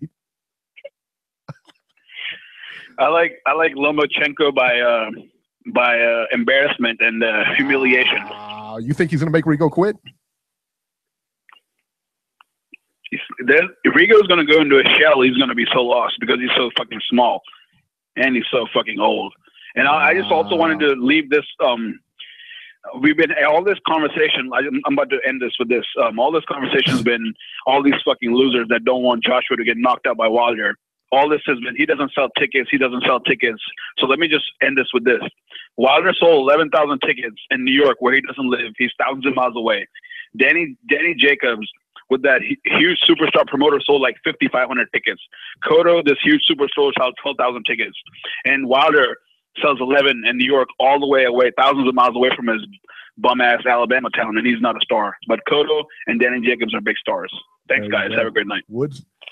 Jason schools us once again. Well, if Wilder didn't demand 50, that is the end of the Al-Hayden portion of the episode. Thank God. If Wilder didn't demand 50-50, and if Wilder didn't say where the fight has to be, then maybe he would get the fight. I don't know. I'm just going to throw this out there that you know, Joshua sold out. What is it? 02. What is that? 50. Yeah, he sold out 90,000 seats 90,000 in Wembley, in like days. and then he sold out the that arena in Wales at 75,000. 75,000 What more does he got to prove? Yeah, right. I mean, yeah. So I think we know who the ticket guy I is. I want the fight to happen more than anybody. Okay, but at the end of the day, there is going to be leverage on Joshua's side, and if Wilder's team does not concede that, then the fight's not going to get made because of that. I agree. That's it. Sorry. But Beeb, during that whole argument, you did bring up a good point that nobody seems to pay attention to.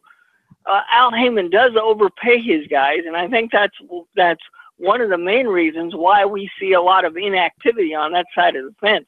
Yeah. And I don't think it's good for their careers. Well, it may not be good for their careers, but making a lot of money is. I don't know. I mean, yeah, I mean, I'm not against them. They're okay. I'm not against them. It's not their fault. It's Al Heyman's fault. I mean, you know. Yeah. 312, you are live. Hi, Doctor in the house on Rig James status as always. Fight Doc. Evening, Fight Doctor. How are you? Did you hear? You know what? I thought about you. Doing well. How you doing, gentlemen? Good, man. Good. Now I thought about you last week. We got cut off. We didn't actually hang up on you or anything like that. It just actually cut off on you. So I just wanted you to know that up front. The 3-hour time limit just cut us all off. So. But number two, did you see the thing about Eleider Alvarez got paid by, I guess, Adonis Stevenson, I guess their promoters and everything like that. They got paid to step aside. He got paid again, like a multi-fight step-aside deal so that Adonis Stevenson doesn't have to fight him. He'll have to fight, whatchamacallit, the talk is Badu Jack, and I think Badu Jack is going to get that fight, and I think Badu Jack beats him. It looks like it's going to be Badu Jack, yeah. Okay, well, I would rather see that fight. I would too. Eleider Alvarez is very good, though. I would rather see that fight. Yeah, Eleider Alvarez is very good. But I'd like to see Badu Jack because I think Jack might have his number, man. But Jack is still, he's a little chinny. You don't know. But we'll see what happens. Well, I mean, Badu Jack is a good fighter, but he needs to tighten up his defense because, he's not the most – I mean, he has good movement, but, he's going to have to tighten up his defense. Because, the name I will never forget is Derek Edwards because he ice-jacked in one round on Showbox. Yeah, but since that fight, though, hey, like I said, man, anybody can get clipped. Yep. Yeah, well – Stevenson is arguably the hardest puncher, one-punch puncher in the game, him and Wilder. So, it's going to be a good fight. I think if it goes the distance and Jack can stay on his feet and not get knocked down, he would have a good chance of winning a decision. Yeah. But yeah. Fight Doctor, do you think he'll get a decision in Montreal? Because more than likely, that's where the fight's going to take place. That might be tough. If the fight is in Montreal, I hadn't thought of that. If the fight is in Montreal, then getting a decision. I hadn't thought of that dynamic. Yeah, that might be kind of tough. But listen, the pound for pound list. Whose pound for pound list was that you guys read off earlier tonight? The pound for pound list is compiled by Robert Palmer. That's our Ringside Reporter website. Pound for pound list, and it's compiled by Robert so how do you guys come up with this? Well, it's his pound for pound list. Yeah, it's his pound for pound list, and he does our rankings. So I told him to come up with his pound for pound list, and on there he's got Lomachenko number 1, Golovkin 2, Crawford 3, Rigondeaux 4, and Kovalev 5. Okay. No mention of Stevenson. So, and we're supposed to take this pound for pound list seriously? Well, I mean, listen, why not? This pound for pound list is sort of like shooting fish in a barrel, honestly. I would go. I think all pound for pound are like that, though. Honestly, the point of the pound for pound list, Fight Doctor, is to stir up debate. I mean, I'm sure there's things you don't like about it. Go ahead and express your opinion. Oh, well, let's start with number 1, okay? And I have 2 words for the pound for pound number 1 on that list. Those words are Orlando Salido. I'm sorry, guys, but pound for pound number 1 fighters do not lose to Orlando Salido. Yeah, but it was his first fight. For the rest of his career, is probably disqualified from being pound for pound number 1 simply because he lost to Orlando Salido. I'm sorry, but no. Anyone who has anyone who has, and don't get me wrong, Vasily Lomachenko isn't good. He's a good fighter, okay? I'm not knocking the guy, okay? But pound for pound number 1 is not reserved for good fighters. Pound for pound number 1 is reserved for the number 1, the best guy on earth, okay? That's not Vasily Lomachenko because pound for pound number 1 guys do not lose to Orlando Salido. Okay, if Fight Doctor was going to put somebody at number 1, who would that be? Crawford. That's Crawford. Yeah, Crawford. Okay? Terrence Crawford. No question. All right, and which brings me to number two. All right, how in the hell is Golovkin the number 2 pound for pound guy in the world? Who is he beating? He beat Canelo. He got a draw in his last fight. Who does the guy beat? Who? Curtis Stevens. He beat Canelo. He beat Lemieux. He beat a who's who, man. Martin Murray. He's beat a who's who at the middleweight division. No, wait, stop. Pump your brakes. He did not beat Canelo Alvarez. That was declared a draw. It was declared a draw. A draw. Most people thought he won the fight. Well, most people don't include the 3 judges at ringside. Okay, I'm sorry. Most people thought Danny Jacobs won the fight, though. 2 of the 3 judges did not see him winning the fight. Okay, now we can talk about the scorecards. We can talk about that wide scorecard. We can disqualify that wide scorecard. Okay, 2 of the judges who saw the fight, one of them didn't have Golovkin winning. So. How's this guy pound for pound number 2? The best name on his resume is Danny fucking Jacobs. Who's the best name on Crawford's resume? By what's his name? How does Crawford? Now, who's number 3 on this list? Let's see here. Number 3 is Crawford. Yeah. Okay. Lomachenko, Golovkin, and Crawford. Listen, Terrence Crawford should be number 1 by default. Okay, 2 division champion. Okay, he moved up to 140, beat the big bad wolf, the guy who Beeb thought was going to win. He beat him. Who? Okay, the guy who everyone thought was the second coming. Who? Okay. No, I picked Postal. Crazy Postal. Over Postal. Yeah, I picked Postal. I did. Yeah. I'm not gonna lie. I picked him. Yeah, all you guys are going apeshit crazy over Victor Postal after he beat Matisse. Okay. Which I thought it was going to be a more competitive fight than what it turned out to be. Yeah, you know? I'll go along with that. Thank you. It turned into a sparring session, okay? It wasn't even a competitive fight. Postal is the biggest name on his resume, though, yeah? Look, at the end of the day, Terrence Crawford, lineal champion in 2 weight divisions. How many guys right now active can say that? Huh? Not Gennady Golovkin. He isn't even lineal in his own goddamn division, in his first division. It's not his fault the guy won't fight him, though. What you talking about? He just fought the lineal champion. He can only manage a draw. So how is he pound for pound number 1? Honestly, Keith Thurman has a better resume than Gennady Golovkin. Okay, if you want to keep it real. All right, and which brings us to the number 5 guy on this list. How in the hell are you 2? Are you 1 in your last 3? 1 for 2 in your last 3, and you're number 5 on the pound for pound list? Really? I do not believe that Sergey Kovalev should be number 5. Yeah, there are I'm not 10 big on that guys either. who probably deserve to be ahead of Kovalev. Okay. Who? I mean, let's get real, okay, guys. Stop smoking the crack. Whoever I do have a problem. I do have a problem with Kovalev being 5. Who would you put in that Rigondeaux spot? number 4. I don't know about that either. Well, I mean, Rigondeaux is undefeated. Why not? I don't know if too many people, and like I said, until we get to next Saturday, I don't know if anybody nobody's beat Rigondeaux up until this point. So how do you? That's true. He's a very good fighter. Yeah. No, I'm not saying he's not a good fighter, Eric. I question though number 4 and number 5 on Robert's list. Well, you know what I'm surprised about is that he's got Canelo Alvarez at number 9. And I think Canelo Alvarez really should be up.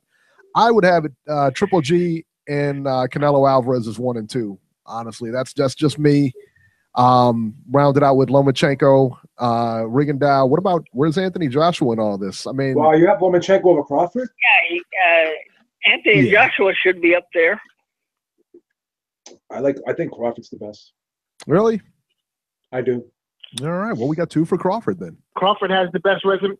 Crawford has the best resume in the game. Period. End of story. Okay? Yeah, Robert. What about you? And, you think who do you got as pound for pound? Crawford Robert? will be fighting Horn supposedly in March, so that's another title. So that'll be title in 3rd weight class. Okay. Now the man has already conquered 2 weight classes, 2 divisions, lineal champion in 2 divisions. Okay, lineal champion in 2 divisions. Gennady Golovkin hasn't even won a lineal championship at middleweight. He's been there for how long now? How long has he been there? Yeah, but he only got the shot at that like last year. Or yeah, he only got the shot at it this year. This year, I'm sorry. For as long as he's been there, okay, but he got a shot at it. But listen, you can't use the excuse that guys are ducking him because that's not the case. All right, Yeah, now we as soon as can. he fights somebody, what happens? He gets a controversial decision and a draw. Okay, the only two names on the man's resume, he wins a controversial decision.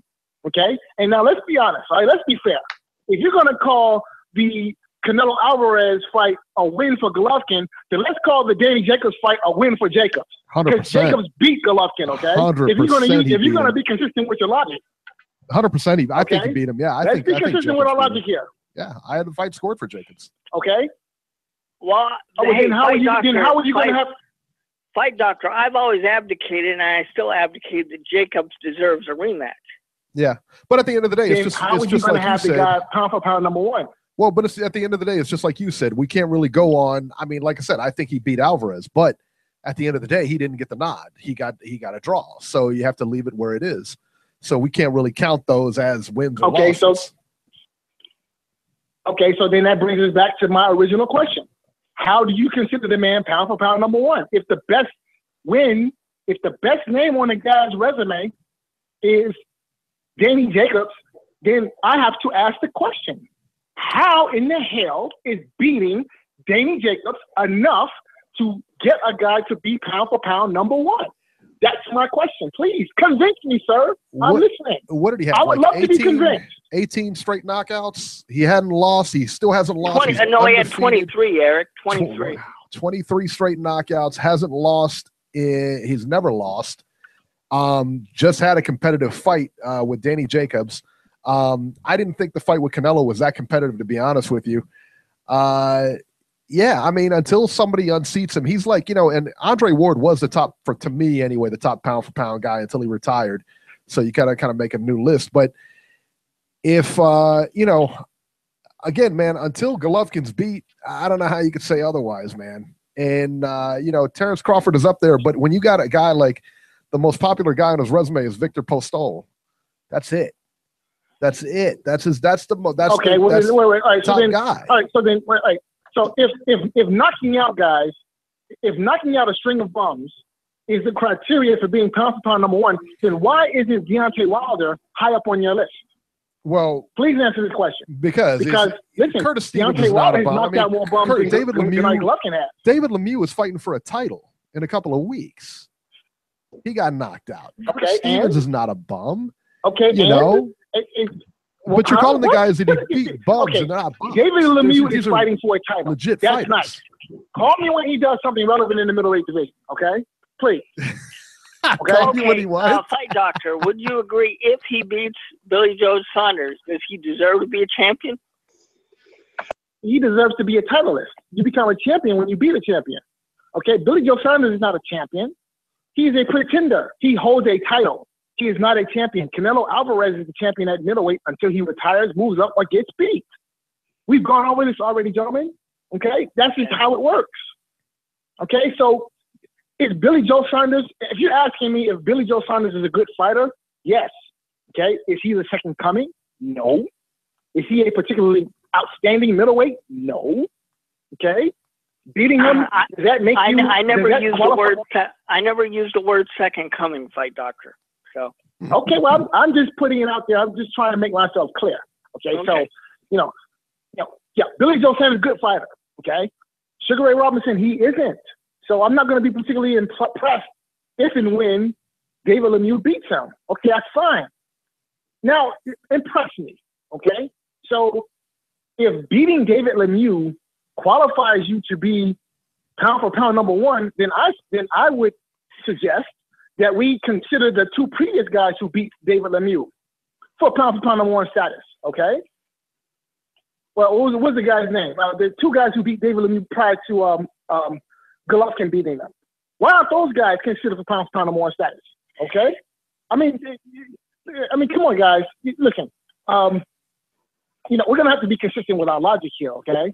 Honestly, all right, if knocking out a string of bums qualifies you to be pound for pound number one, then I suggest we give a second thought or a second look at Deontay Wilder, okay? Look, beating David Lemieux, in my opinion, Fight Doctor, and I'm the biggest Triple G guy out there. I've been a supporter of his ever since he's been on the scene. But in my honest opinion, he's got to win the rematch against Canelo, and if he does win the rematch against Canelo, he's got to give Danny Jacobs a rematch, because right now both of those fights are big question marks for him, because one was too close and the other one was a draw. So those two things have to be cleared up before it's a clear-cut argument for him to be number one. Well, I tell you what, here's my deal. Now, I would agree with you there, except you have Terence Crawford moving up to 147. Terence Crawford moves up to 147, claims the title there, then beating Jacobs and beating Alvarez. Doesn't matter. Terence Crawford is the number one pound fighter in the world at that point, and nobody really is going to even come close. But the problem Terence Crawford is going to have at 147, Fight Doctor, is he's on the wrong side of the street. Yeah. Yes, he's going to beat Jeff Horn, but how is he going to get fights with the other champions? Because they're all locked up with Al Heyman. Listen, you're preaching to the choir, okay? However, at the end of the day, Jeff Horn has a win over Manny Pacquiao, okay? These are the facts. If Terence Crawford goes up to 147, beats Horn, takes his title, it does not matter if Gennady Golovkin beats Danny Jacobs and Canelo Alvarez on the same night. He will not leapfrog Terence Crawford. I'm sorry, but no. No, I'm not even saying that he would, okay? Because if Crawford does that, if Crawford beats Horn, then he's got an outstanding case for being the number one fighter. No, Triple G does not leapfrog Crawford, even if he does clear up those things. But my question to you is, since you believe in lineal titles and you want people to dominate their divisions, how does Crawford take over 147 when all the other champions are locked up? Okay, so now here's the deal. Right now, let me offer my thoughts on 147 real quick. What's happening right now to Errol Spence is a goddamn shame. Okay, the man is obviously the best fighter in the division. Okay, because apparent to me, nobody wants to fight him. This whole song and dance that Keith Thurman, Sean Porter, what these guys are playing, it's shameful. Okay, I mean, look, we've seen Porter, Thurman already. We don't need to see it again because it's going to be the same result. Okay, the exact same result. So we don't need to see that fight. So these guys talking about fighting each other and not talking about fighting Errol Spence. Well, listen, if it quacks and it's in water laying eggs, then it's a duck. Call it a duck. Okay, and it's shameful. And, listen, these guys are all under the PBC banner, which you guys are giving a lot of shade for no good reason. Okay, but these guys are all under the PBC banner. We need to be seeing those three guys, or we need to at least see Thurman and or Porter fight Errol Spence at some point in the near future. So, now to answer your question, honestly, I don't know. Maybe Bob Arum and Al Heyman get a hotel and work it out. Who knows? I don't know. Okay? Maybe those guys get some ecstasy, get a hotel room, a bottle of champagne, and they figure it out. I don't know what they're happening. Okay? I don't know. All I know is I want to see the fights. You're not going to get any argument with me because I think the two best 147 pounders, if they get a chance to fight one another, will be Crawford and Spence. But I don't know if that fight will ever take place. Yeah, well, listen, who knows? I don't know. Maybe Arum sees the. Well, listen, Arum has told HBO where they can go and what they can do when they get there, because he's on ESPN now. So maybe Arum and Heyman. Who knows? I don't know. I mean, you do have a Heyman fighter. I'm sorry, no. Arum isn't promoting any Heyman fighters. So yeah, I mean, who knows? Who knows what happens there? I don't know. I can't call it. I think if there's enough money to be made, that fight will get made. If he goes up there and starts tearing it up over there at 147, he gets a title, which he's going to almost be guaranteed to do when he fights Jeff Horn. That's almost just a walkover. So he'll get the title there, and then he'll be able to command some money. And then listen, everybody, whether you're on the PBC side of the fence or you're on the other side of the fence, listen, those fighters want titles. It doesn't matter. They're going to get them. I mean, they're going to get their opportunities and everything like that.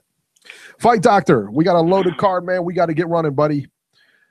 You and Robbie. All right, so yeah, we got some people in the chat saying that you and Robbie should come up with a pound for pound list. You guys did really well tonight, man. Okay, I got no problem. Listen. We'll see what we can do That about crackhead.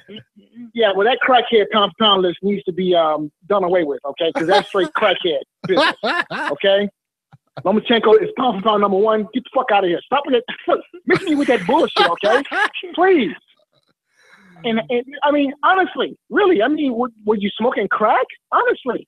All right? And you know, I mean, let's be real, okay? Let's be real. Okay? I mean, this is supposed to be the Fight Fans boxing show. So cut out the bullshit, man. Cut it out. Leave the heroin alone. Oh, man. Well, Robert Palmer getting a lot of Fight complaints Doctor. this week, man. Fight Doctor, we love you, baby. Robert Palmer getting a lot of heat. Buddy. Love it. If Robert's not working, I hope he calls in and defends himself. Jeez. All right, let me go to 760. 760, you're live. Hey, what's going on, fellas? It's Brian. Hey, Brian, how are you? What's up? Hey, what's up with you guys, man? I'm just waiting on this big fight this weekend, you know? I can't wait. It's this weekend, right? Yeah. Yeah, this weekend, I can't Lomachenko Rigondeaux. Yep. Yeah, I can't wait, man. I'm pulling for Rigondeaux, you know what I'm saying? Because they've been throwing him under the bus. So I'm pulling for him, you know, but Lomachenko, he got skills. It's going to be a good fight. You know, I think it's just going to be a good competitive fight. Maybe. I think so too, man. I can't wait. But, hey, you know that pound. I think old boy right about that pound for pound. I don't even see how Lomachenko even gets up there for number 1 pound for pound. Like, I don't even understand how they even consider him. You know what I'm saying? Over Keith Thurman, Terrence Crawford. You know, it's a lot of pretty good undefeated fighters, and he got a loss. You know. Well, I think Robert did this on purpose, guys, to create conversation, and he obviously succeeded. Boy, he sure did, didn't he? You know. Yeah. Definitely. Love but it, I mean, I don't really. Andre Ward retired. That was number 1 pound for pound to me. You know, absolutely. You can't argue that. Yeah, you can't argue think, that. To me, everybody else is just working their way into that position of being number 1, because I don't see nobody being number 1 yet, because everybody got to be put to the test, you know? Yeah, yep, I would agree know. with that. I couldn't agree with that more. I couldn't agree with that more. But man, did he create a good enough list to create a debate? I love it. Awesome. Yeah, he did, definitely. But man, you know, the fight I'm still really I've been trying to listen out for is that Wilder and Joshua. I'm really waiting on that, man. I'm waiting on that. Well, you know what? I think negotiations are probably going to get in the way of that whole mess. I think they're going to go back and forth, and they're both going to wind up fighting other people. I think we're going to end up waiting a while for that one, unfortunately. And for fight fans, that sucks. Yeah, it do. Because it sounds like that's what's going to end up happening. I'm hearing Joshua Parker next. You know, I'm hearing Joshua Parker next. Yeah, Joshua Parker, or Joseph Parker, he like somebody who just need to take the belt, just rob him, put a gun to his head, take that belt. I think that's what Anthony Joshua. Yeah, that's doing. They're saying that fight is going to be announced within a couple of weeks. The Anthony Joshua and Joseph Parker. That's going to be announced in a couple of weeks. So. Oh, and that'll be another UK sellout. Yeah, for sure. Yeah, I know. 100%. Because Anthony Joshua, he can fight anybody and sell out, and stay away from Wilder. But you want to know something? I think that all them, it's like Kalisto. Okay, they say Anthony Joshua beat Kalisto. Who is Kalisto? Who did he beat? You know what I'm saying? Who did Kalisto beat? You mean Klitschko, right? Yeah, Klitschko. Yeah.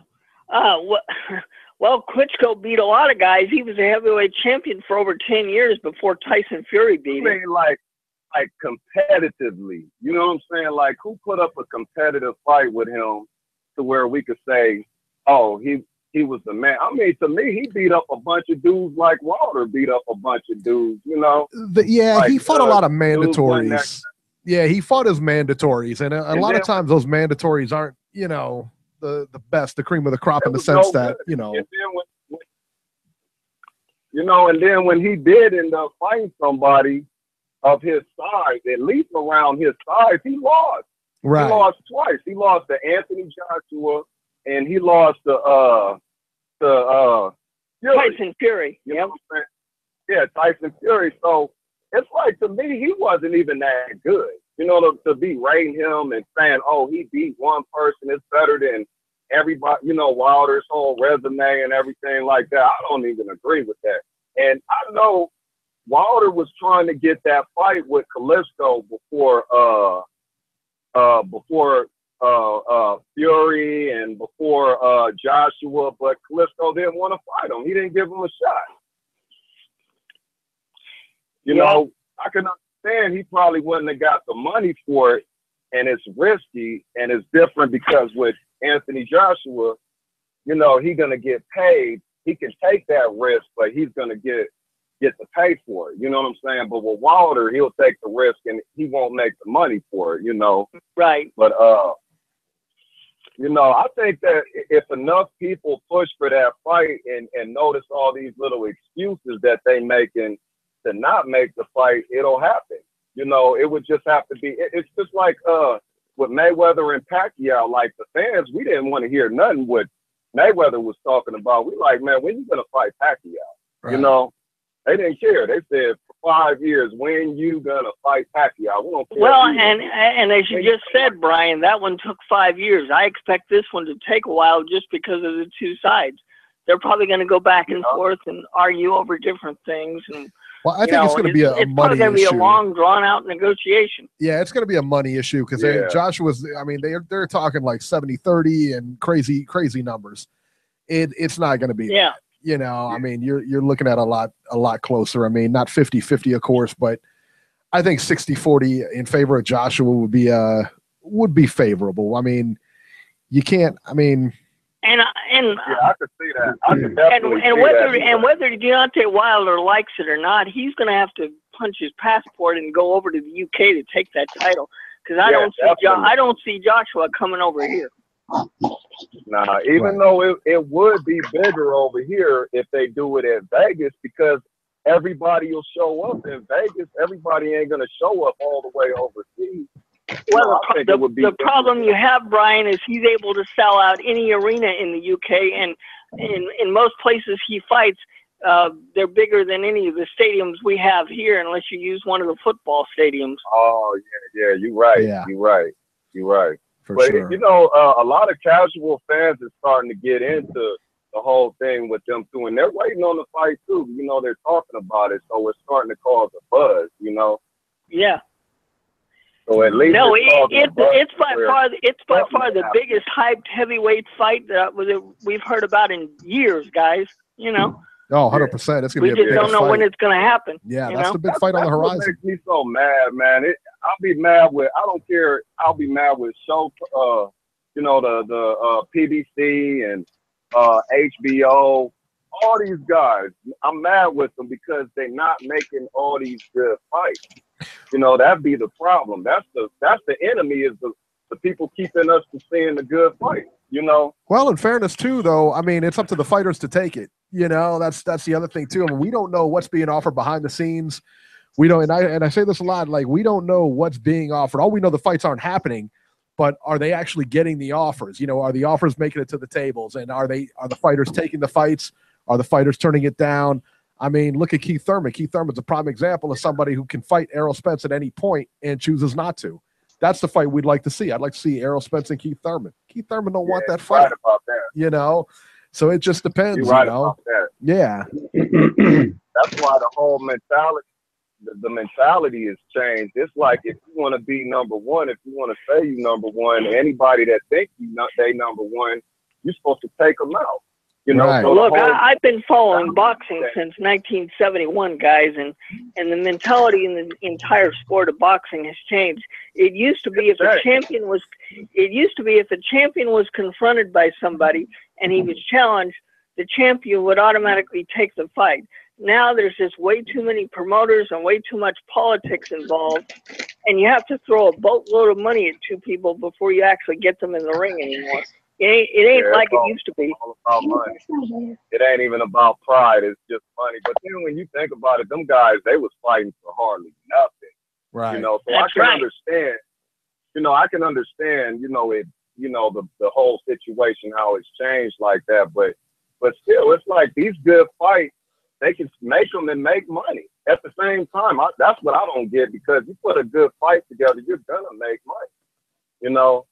That's why I don't understand why everybody fighting over me. I'm broke. So if I hear somebody getting ready to make, he turned down a $4 million or whatever, 600,000, whatever. I'm like, man, he's crazy. I'll fight anybody right now for that much money. You know what I'm saying? Exactly.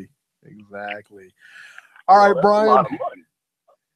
All right, Brian, man. We got some calls left, man. We got to get running. All right. We thank you for calling in, man. Don't be a stranger. Call in. Yeah, thanks. It's a good call. Okay, man. cool. Thanks for having me. Absolutely, all right. man. Absolutely. All right. Chat's been waiting for it.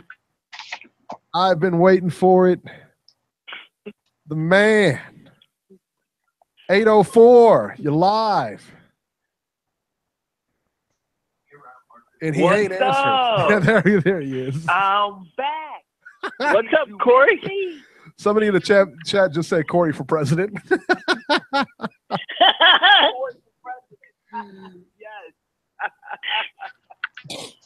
Oh, my girl was like, no.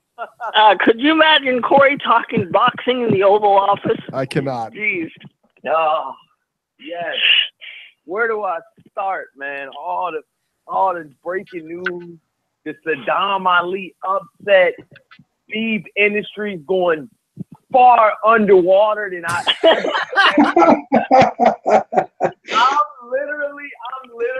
I'm literally bankrupt. Are we on speaker? I mean, when you get Corey, are we on speaker? Yeah, Corey, it sounds like we're on speaker, man. Yeah. oh, but can you hear me better now? Yeah. Yeah.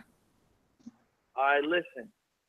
This Sadam Ali, first of all, I want to say about the Sadam Ali. Congrats to Sadam Ali. He did an awesome job. You know, if you said he was going to beat Cotto, I wouldn't believe you. You know, I wouldn't believe you. If you have it on video, you can send it to me, you know, and I'll congratulate you, because you're a hell of a pick. You know, that was a hell of a pick. I honestly thought that Sadam Ali was finished after the Jesse Vargas fight. Am I wrong for thinking that? No. No, a lot of people thought that. We got gassed out in the 9th or 10th round, and Jesse Vargas is not a power puncher, and he fucking knocked him out. Mm-hmm.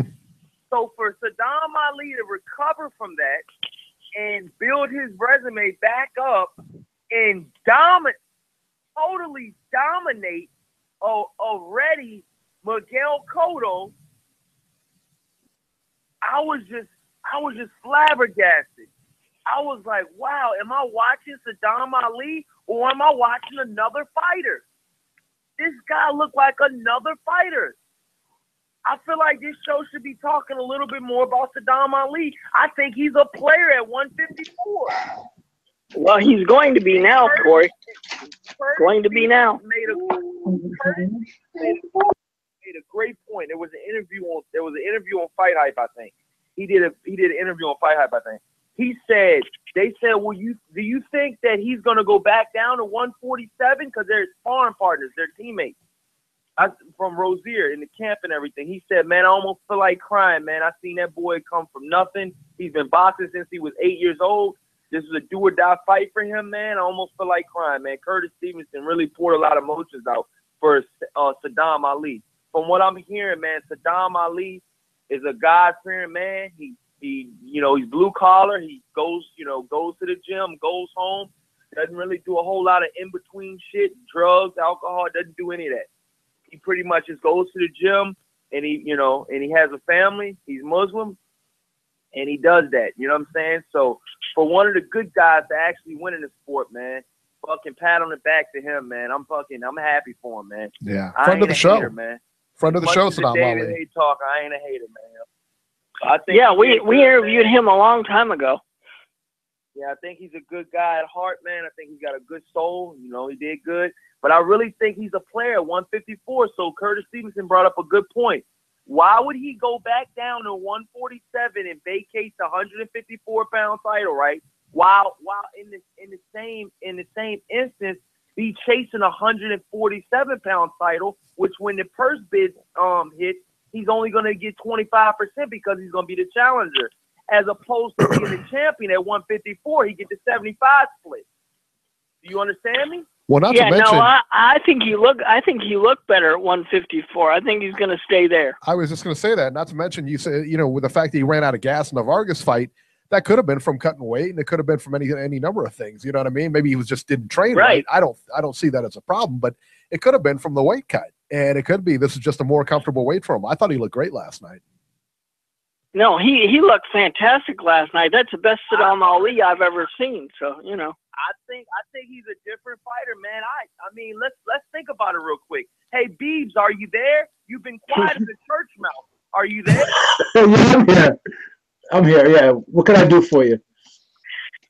All right. First of all, I want my fucking money back, dude. Where's the money? Oh wow. Why you didn't bet on Cotto? You didn't put up $825 to get 100 last night, did you? Come on, Beeb Industries would never ask you to do that. Oh, I'll fucking bet the house on Miguel Cotto. I don't have rent money. It's the first. You know what? This brings up a good point, guys. On Monday, the Supreme Court is going to hear a case involving sports betting. If it passes, does that mean it's going to be a lot easier to bet on fights? I don't know. Wow, Robbie. Yep. That's bad news for Corey. Yeah, that's gonna be one of the first cases debated Monday morning by the Supreme Court. So stay tuned. Stay tuned. But look, so this is what I was going to ask you. Look, Beeb, do you think yes. Sadam Ali's a true player at 154, buddy? How do you feel about that? How does Beeb Industries feel about that? I'm broke as hell, but how does they feel? How do you feel? I keep coming back. How do they I think he could possibly beat Liam Smith, maybe Jared Hurd. Charlo, I think, could be tough. Interesting, but tough. I would pick Charlo. I would pick maybe Lara. I would pick Charlo and Lara over him. But outside of those two guys, I think he's definitely a player. So you got him. Okay, so he's a player. I mean, that's good. I mean, I didn't think that you would think he was a player. Would you bet the odds on Sadam Ali facing like a Hurd? Would you bet for Sadam Ali to actually get that win? Because Hurd can actually take a lot of punishment, and Hurd, he's one of the biggest 154 pounders. Well, Hurd is a big guy, and he's a big puncher. But Cotto's a big puncher too, and Ali took his shots. But I would pick Ali to beat Hurd. I would, but I think Hurd definitely has a shot. I wouldn't say it would be an easy fight for Ali, but I would pick Ali. I think if he fought like he fought against Cotto, fight smart. Obviously, he can't sit there and trade with him. But the thing is, this Hurd throws like one punch at a time too, so he's not really a guy that puts them together. Ali would just have to be smart, man. He'd have to be smart. And Ali is a decent sized junior middleweight too. He's not a small guy himself, so I mean, he looked bigger than Cotto last night, to be honest with you. He weighed in heavier than Cotto too. Cotto was like 151.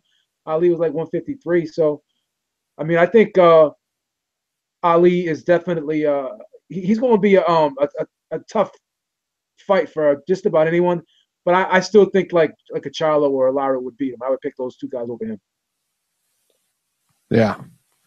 Okay. And this is another thing too, though, man. It's another point I wanted to bring up, man. On a whole nother note, man. So the Crawford and the Jeff Horn is being finalized. You know, that's pretty much almost a done deal.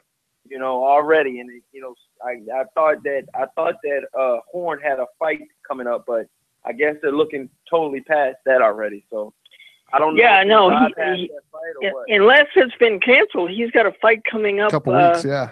I believe after next on week, the 13th, yeah, something like that. 16, yeah, something like that. I mean, you know, this is no fucking. What about the guy fighting Horn? I mean, he probably feels like a dickhead right now. And nobody's even thinking about that guy right now. Corcoran, yeah. Does he have a chance, Beeb Industries? No. We don't even know anything about the guy. That's why. No, he doesn't. Zero shot, son. Zero.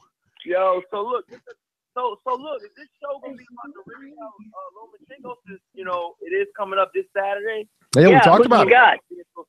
Who you got? All right, so let me break down the Lomachenko Rigondeaux fight, okay? For you ladies and gentlemen out there, President Corey Lee, he's in office right now. You go ahead and listen up, okay? You know, Corey Lee has taken advice from Beeb Industries, and I'm flat broke, so I'm gonna go on my own. All right. With betting machine Corey So is. Look, so check it out, all right? I came to my own conclusion. I got Rigondeaux, man, but the reason why I'm picking Rigondeaux it's not because of what you might think. You know, yes, he has skill, but I honestly, truly think of my heart of hearts. I think that Rigondeaux has a bigger. I think a hell of a lot more is on the line for Rigondeaux than it is for Lomachenko. For sure. I feel like Lomachenko has a silver spoon in his fucking mouth, and Bob Arum shoving it up his fucking ass. And I mean, you know, it's just, I feel like, you know, he's got everything handed to him pretty much. He's got all the Olympic accolades he can get.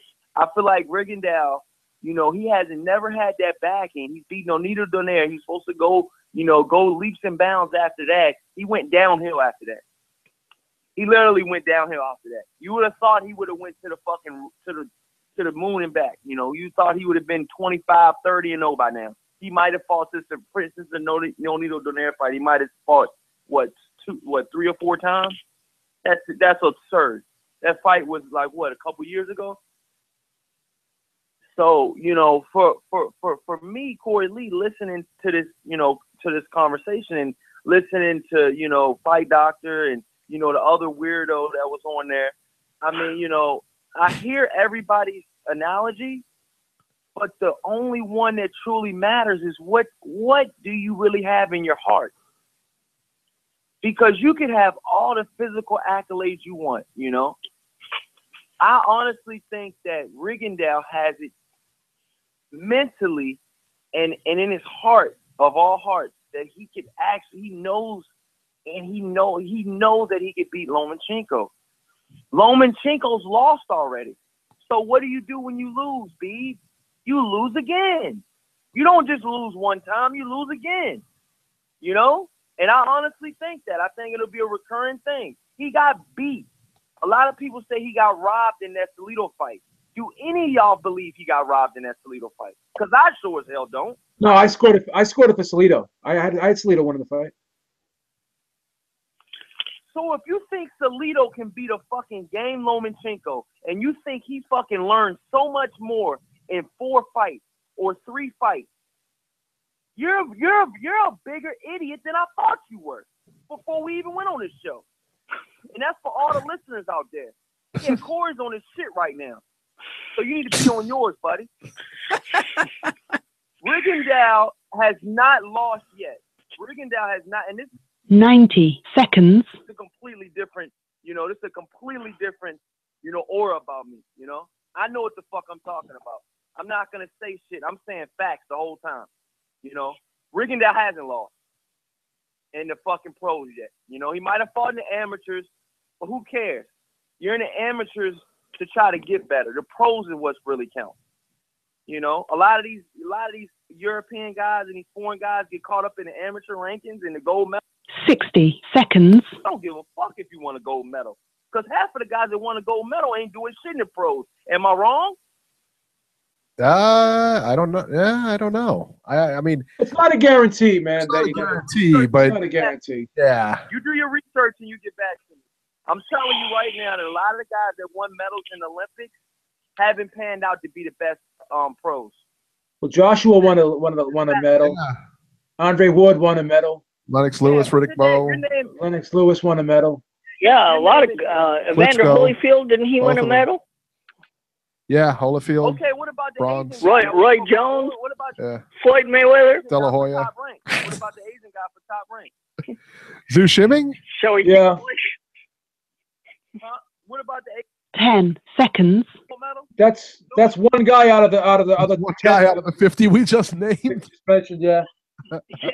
That's a good comparison. Somebody in the chat just said the whole 84 team. But anyways, I got Rigondeaux winning, man. Maybe you got to stick with Beeb Industries, Corey. I think he's gonna win by stoppage. I honestly think he can win by stoppage, man. I honestly think he can win by stoppage. You've been drinking too much, Corey. What can I tell you? Oh. You know what's crazy? I mean, he's coming up 2 weight classes. He's got. Come on, a knockout? Are you serious?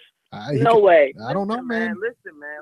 I can see it going either way, man. I can see this fight going either way. But that's what I'm trying to tell y'all, though, man. It doesn't, Rigondeaux has power in his weight class. He's moving up. He doesn't have to cut weight. You could just see what Sadam Ali did. You know what I'm saying? He's compared Sadam Ali to this. Moving up in weight. He was moving up in weight too. I hope you're right, man. I hope you're right, Corey. I want you to be right. I want to be wrong in this one. Yeah, I do too. I really do. I like Rigondeaux, man. I wouldn't mind being wrong, but incidentally, him predicting a knockout, I just don't see that. Incidentally, Lomachenko's won multiple gold medals too. 2 gold medals. They both won 2 gold medals. One guy won 3 gold medals. The other guy won 2. Mm-hmm. Who won 3, Robbie? What do you think's going to happen? Loma won 3? I thought he won 2. I'm sorry. Yeah, he won 3 and Rigondeaux won 2. Yeah. Okay, you're right, Robbie. Thank you. What do you think's going to happen, Robbie? Do what, Corey? What do you think's going to happen, Robbie? I think it's going to be a very close decision for Lomachenko. I think it's going the distance. It's going to be good, man. You're an idiot. Well, thank you. I'll be glad. Wow. That's my call, y'all. All right, see you, Corey. He goes, "You're an idiot." Idiot, then take off. All right. That was the greatest. It's like a little guy throwing a punch at a big guy and then running the other way. Who you think's gonna win? Well, you're an that's idiot, Corey son. taking a page out of Jason's book. What can I say? Right. Who do you think's gonna win? Yeah, well, you're an idiot. All right. Jason was loud tonight, man. I think he had a megaphone. It's like when he calls, he's so overmodulated when he calls, and I think he's got like I don't know what he's using. He does that every week, man. Yeah, I don't know if it's his phone or he's got his face so. No, he remembers me from the boxer voice, how loud I used to get. So now he knows when he's going to call in and argue with me. He gets like a megaphone. Yeah, it was right, man. He's very loud. Well, the point is we don't have to be that way on this show. So it's 970, you're live. Oh, good old hand wraps. What's up, brother? Hey, what's up, brother? What's up, man? Been a while. It's been a minute. Yeah. Man. Hand wraps, you're breaking up on us.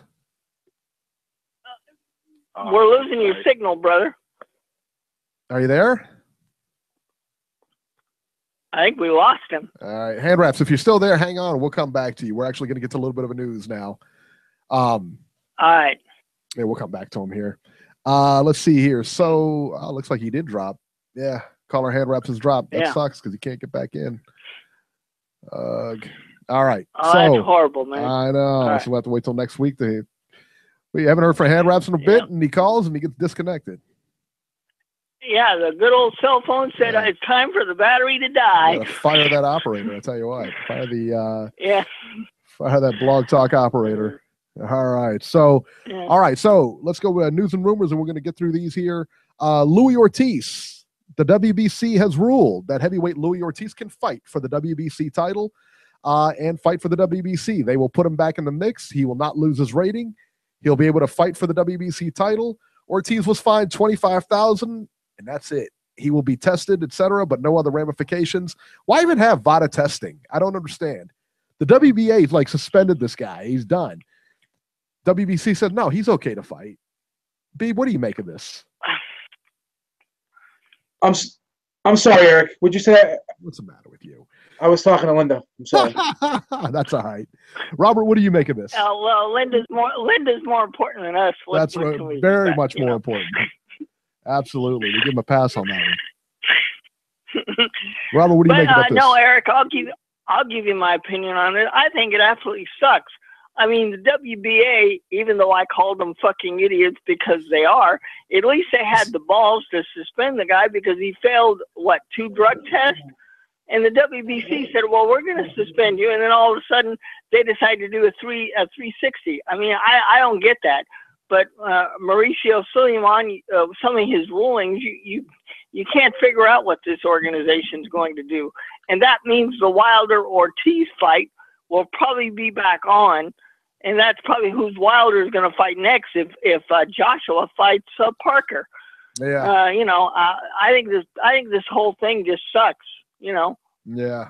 Unreal. Yeah, I'm kind of selfishly glad that he's back because it makes for interesting fights. But yeah, if you really think about it, and I said this many times before, even with the announcement of the VADA WBC marriage, I still felt that the WBC has always been inconsistent in everything they've done. So why would this be any different? They've been inconsistent with their rankings. They've been inconsistent on how who they would strip and who they wouldn't strip. They would strip one guy for something, but not another guy.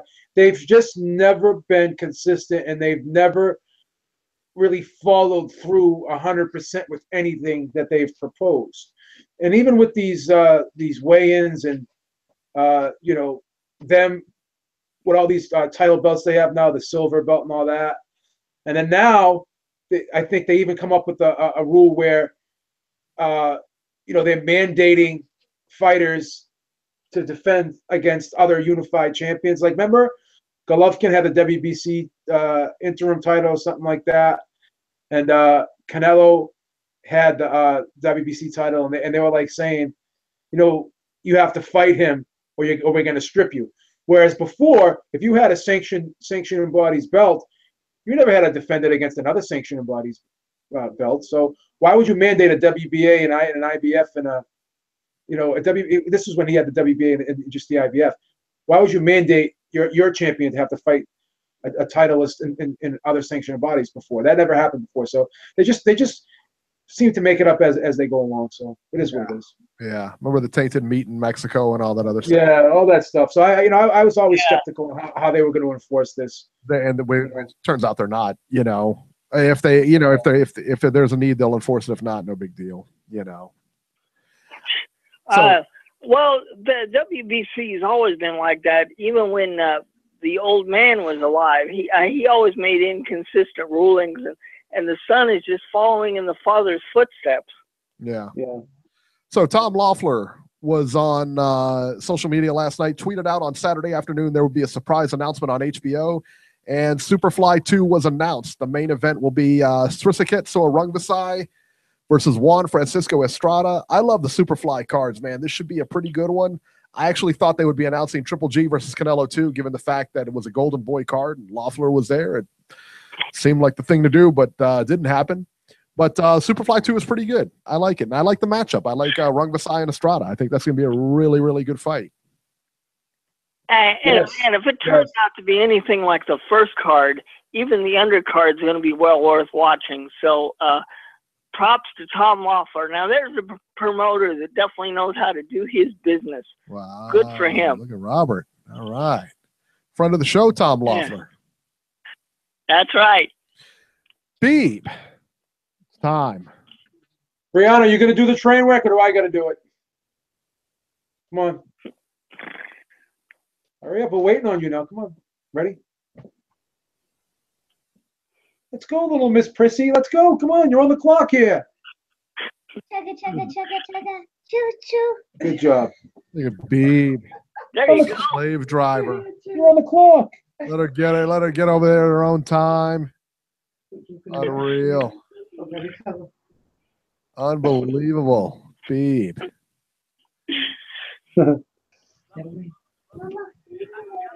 An arrest warrant was issued to Adrian Broner this week. Adrian Broner is a wanted man.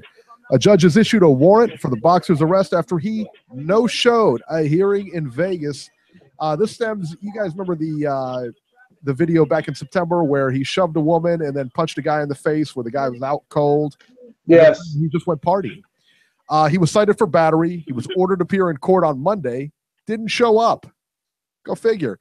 So the judge issued a warrant. Broner says it's all a big misunderstanding. He says that he didn't know about the hearing, and if he did, he would have appeared. Court records show that the summons was sent to Broner, but it was returned because it was a not deliverable as addressed. It was unclear who's to blame for that. Broner says he's trying to clear things up with the court now, but until then, the warrant is still active. What an idiot. Seriously, what a moron. How do you not know you don't have a court date? I mean, really? Yeah, well, this is one of the reasons why we call this award the Adrian Broner Train Wreck of the Week. Unbelievable. Unbelievable. He's won it more times than anybody else on this planet so far. Lucas Matisse and Jorge Linares kick off HBO on 2018. In 2018, Jorge Linares will face Mercito Gesta, and Lucas Matisse will face Tiwa Kuram. Not exactly a powerhouse card here from HBO to start off the year. No. Yeah, is anybody excited about this? Beeb, you excited about this one? I think Jason is. Yeah, Jason is. Jason's loving that one. This is Likes that. This is more ammunition. More ammunition for him. Yeah. Yeah, right? Yeah. Exactly. All right. This next story, man, I tell you what, a lot of athletes just kind of, you hear about like crazy stuff, you hear about them buying cars, you hear about them buying, dumb things. And it's nice when somebody gives back. Yeah. It's nice when $5 million on a car. An athlete gives back. It's nice when he gets, he gives. And this story, it was such a heartfelt, warm story that I had to share it with you guys. The story is about Floyd Mayweather. Floyd Mayweather has decided to adopt a panda in China. Floyd Mayweather is visiting China and has decided to adopt a baby panda. And of course, he named the panda after himself. The panda's name is TMT Floyd Mayweather. The panda costs around $15,000 and will not be able to leave China. It was kind of like, I guess they're sponsoring an animal. You know how the sponsorship goes like with your local zoo or something like that? Like, so, yep. you can pay $5 and you'll adopt an iguana, and it goes to like food for the iguana and stuff like that. I guess they can buy a bunch of bamboo for the panda now. The money goes to the Panda Research Center in China. So he kind of adopted it in name only. I don't think he can take it anywhere. I don't know. I don't know. But it's good to see he's not blowing his money on frivolous things. All right. Speaking of, he's not the only one blowing his money. Floyd Mayweather also lawyering up now. Floyd Mayweather's ex-girlfriend, Chantel Jackson, uses his credit cards on the sly. Helped herself to a bunch of cash, according to the lawsuit he just filed against her. According to docs obtained by TMZ, Chantel got access to Floyd's credit card accounts, scooped cash around his house to go on personal shopping sprees, and he claims he shipped her to a secret location to keep him in the dark. So there you go. Claims she shipped he claims she shipped all of her items to a secret location to keep him in the dark. There it is. Little Amazon locker? Yeah, little Amazon locker. There it is. And, which is, what, and I heard this, and I was telling Beeb about this before we got on the air. He makes some, I heard on one of those morning shows that Mayweather makes his girlfriend sign like an agreement, almost like a contract, that anything as he goes out with them, anything he buys them, purses, jewelry, etc., they get to keep as long as they're with him. But as soon as he breaks up with them, he wants all that stuff back. And they actually sign it. So I don't know. There you go. Okay. Yeah. Wow. Robert, that's what you used to do with your girlfriends, right? You used to make them sign this almost like a prenup, where so if Robert brought them like, necklaces and stuff like that, as soon as he's done, ship it right back to him so he can No, I treat women a lot better than that. Yeah. If I buy something for them, they get to keep it. Oh. Me and Linda got in a fight the other day. She bought me a Chinese dinner, and she got mad at me, so I had to stick my finger down my throat to throw it up because she wanted it back. There it is. There it is. It's not playing. she just yelled, "What?" Oh God. Mommy, they're laughing at you. Ha ha. Yep, that's right. Man. And that's what we got this week, man. That'll do it for this edition of Ringside Reporter. As always, you can catch Robert on Twitter at Ringside Robert, or you can call Ringside Robbie's Corner at 917-259-1810 and leave him a message. You can catch Joe Habib on Twitter at jhabib1. Find his YouTube channel at beatingtheoddswithbeeb.com. Ringside 73. And we will see you next week. Take care, everyone. Yeah.